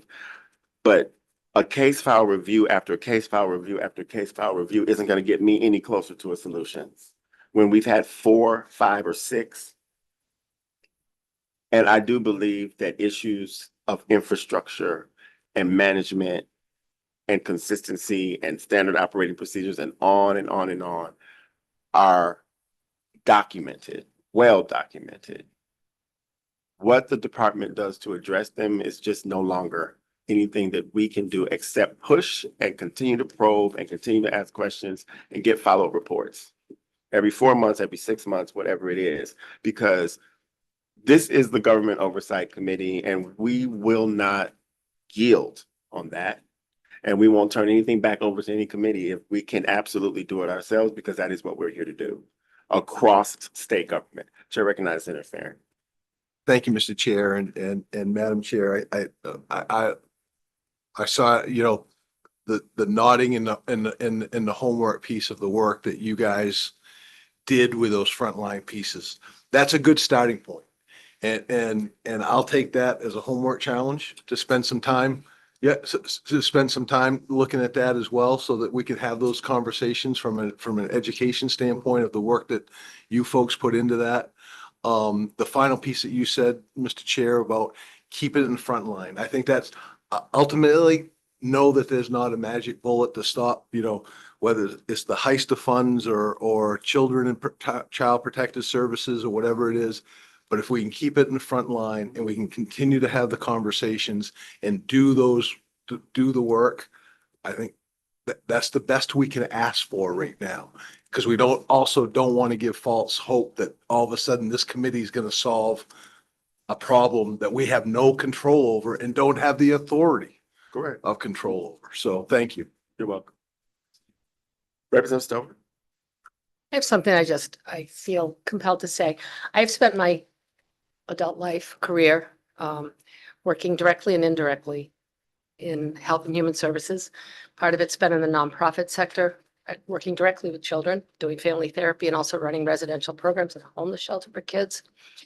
And when I was very young and I was just starting out, there was a series of deaths. There was the Palmer case. If anybody remembers that, it was horrendous. I mean, these made lasting impressions on me for the rest of my life, where children were put in the oven by their parents who had severe and persistent mental illness. And then it felt like then immediately following that, there was the Crowley case where a baby named Chase Crowley was killed in a hotel room in Lewiston indirectly by a sock being put in his mouth. He suffocated. And then there was a little boy named Ricky Letourneau, firebombed his babysitter's house on New Year's Eve and killed his babysitter. And he was on a wait list to go to, there was something called the Interdepartmental Committee. And you had to go through the Interdepartmental Committee in order to go to residential treatment. He was on a wait list because they knew that his needs were so severe, he needed to be in residential treatment. And then there was Jessica Briggs, who was a young woman who was to be residing at the Maine Youth Center, but she was living in Portland on the streets and she was working at DeMillo's. Could she have been more visible? Maybe, and in state custody. And she was found floating in Portland Harbor. And these all happened when I was a very young professional person. The reason I remember their names, because I could never forget them. Mm-hmm. And then there was Rebecca Pelkey, and she was in Bangor and she was missing. And her friend came, I ran a streetlight program, it's an outreach program in Shaw House. And she came to us, she said, I can't find my friend. She'd been missing for days. She was 14 years old. So we looked and we looked and we didn't find her, but the police did in an industrial park in Herman, and she was murdered. So I'm not saying because this has happened forever, 40 years plus in my lifetime, that we should accept it. I'm saying these issues, we can do all of our best work. And I wish I could drive down every street in Maine and have, you know, this vision that could look inside your walls and know which places you need to intervene. Or I could walk in every hospital, you know, delivery maternity ward and look at which baby we had to scoop up, because none of us want to see another child ever, a murder committed to a child or in a child committing a murder towards another person. So I think we all stay invested in trying to change whatever it is within our society, whatever systems that we can create that protect children greater. That's something that this legislature and every legislature to follow should hold themselves to. Because I know in my lifetime, it's made an impact on me. And it continues to when I sit here and hear some of this. So I just thank you for indulging me this afternoon. You're welcome. Thank you, Representative Stover. Chair recognizes Representative Strike.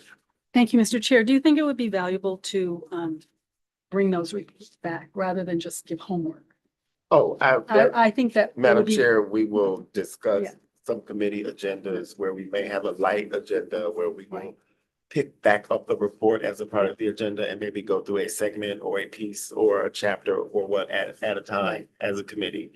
Just to remind all of us of the work that we are able to do and then to keep track of the work that we did and make sure that we are following up on our own ideas, thoughts, and mandates, if you want to call them that, to ourselves and to the agencies that we oversee.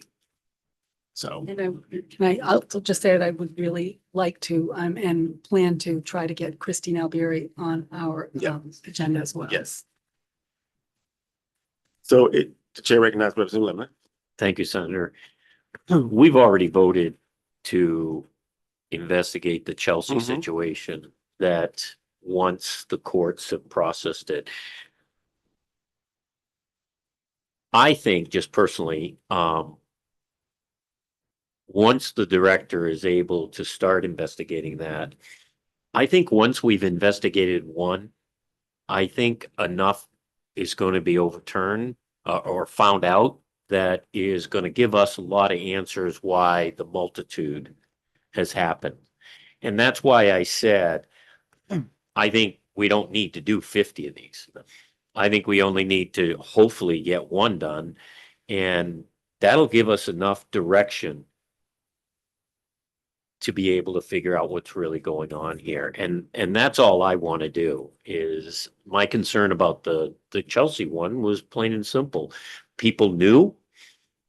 It was out there that people knew. And this wasn't a situation like Representative Stover just brought up where the young man was being prepared for psychiatric care, but there were no beds and they couldn't get him. That wasn't the case. So that's my only point. I think we only need to do one, and I'd be glad just to get that done. So thank you. Thank you, Representative. And the one that you would be glad to get done is like 7 or 8 over the course of this committee's work. And so I do think there's enough for us to continue to deliberate with fresh eyes. So with that said, we don't have to take a motion on this. It's been presented to us. The committee doesn't have to take any action, doesn't take a vote to take no action. And so we'll just take no action at this time. Having had this conversation, our good colleague, Senator Timberlake, will know what we have done by review and looking at the record. And so if there's nothing else, is there anything else? Chair recognizes Senator Fan. Almost. Not quite. We do have to have, I was gonna say, if there's nothing else on this, we do have to have our director's report, which doesn't have to be long, but the director is going to tell us what he would like to tell us because this is his time. Hint duly noted, It's Senator. 10 minutes of You can make 2, your so we're time. way above what we So- talked about at lunch. I don't know who wins the bet, but in any event, here you Very are, quickly. Director. Thank you, sir. Very quickly. The next meeting, subject to the chair's meeting and confirming an agenda, and we'll communicate with you, would be, if it's held, Friday, March 13th. I also just say, as we get closer towards committees all getting their work done and deadlines and things like that, it may get a little more, the chairs will guide us. But as we get closer to everything being done on the floor and things like that, there may be a change to the schedule. But if we going forward right now, the expectation would be March 13th, and there would be a public hearing that we will notice for folks to come in and comment on the report we just had this morning, which is childcare timeliness payments. I also want to keep you apprised that our fine committee clerk and I were just waiting for the approved meeting summary from last time. So now we will draft for the chairs a letter to the Transportation Committee, as was discussed and voted, to share what happened with the motor vehicle. So we're doing, as the senator says, we're doing all the things. We're going to keep that moving. So the chairs will hear from me on that. There is also, I am proud to say, in the the new processes on the tax committee, they can request, it's one of 2 different types of sort of 30-day analyses as they're considering a new bill. There's this bill, as I've mentioned, to eliminate the sunset on the affordable housing credit. So not only did the tax team complete the 30-day analysis for the tax committee, they did it in 27 days. So that's good news, but I'm going to try my best to be gathering, and by that I mean they'll be gathering for you feedback about how the tax committee perceived it. Because I know Representative Mastracchio will remember one of the issues with a former member of this committee was concern about how that would actually play in relation to the realities of the timeline. So all of that is to say, subject to the chairs, you may hear a little bit about that at the next meeting too. Finally, just one other logistical item. We are trying to keep track of legislation that's relevant. The senator referenced 127. That's front and center at the top of this list, but in your binders, you're welcome to just take it with you. Open it's in tab 5. You're always welcome to take that list of meeting dates. You're always welcome to just take that with you. You're always welcome to take this pending legislation summary. We'll add those in. Yes. And if there's ever stuff, we just like to keep the books here, but if there's anything, can I get another copy of this? Can I get another copy of that? Please don't hesitate. We, Correct. as I And- said, we're a paper making state or Let's we're an make some emailing paper. state. So, And, okay, thank you. Sorry, Senator. no, you just, before I forget, on the notion of schedule. And Friday, March 13th is our regularly scheduled next meeting. I will also say on the microphone that it is also the deadline by which every committee must have its bills voted out of committee on March 13th. And so there could be a possibility that members of this committee will be tied up in their committees trying to get bills voted out, and that could be a very tough day for us. So the point that I'm making, Director, is we may want to see if we can get permission to meet on the 20th of that month, just in case we cannot meet on the 17th. And I don't know that anyone can meet on the 20th, but I just want to make sure that we have a quorum on the 13th, which I can't predict because people will be voting out bills in committee on that day and that week. So go ahead, Representative Striker.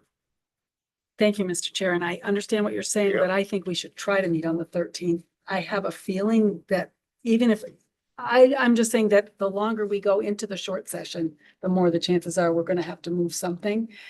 I don't know how your committee's doing. My committee meets in this room and we're gonna be done next week. So We're 100%. and I'm just saying that I would say we're gonna be here on the 13th. And then hopefully, I mean, I don't know, I'm trying to remember the calendar that we just got because it's not until the end of the month of March that we actually start meeting on Fridays.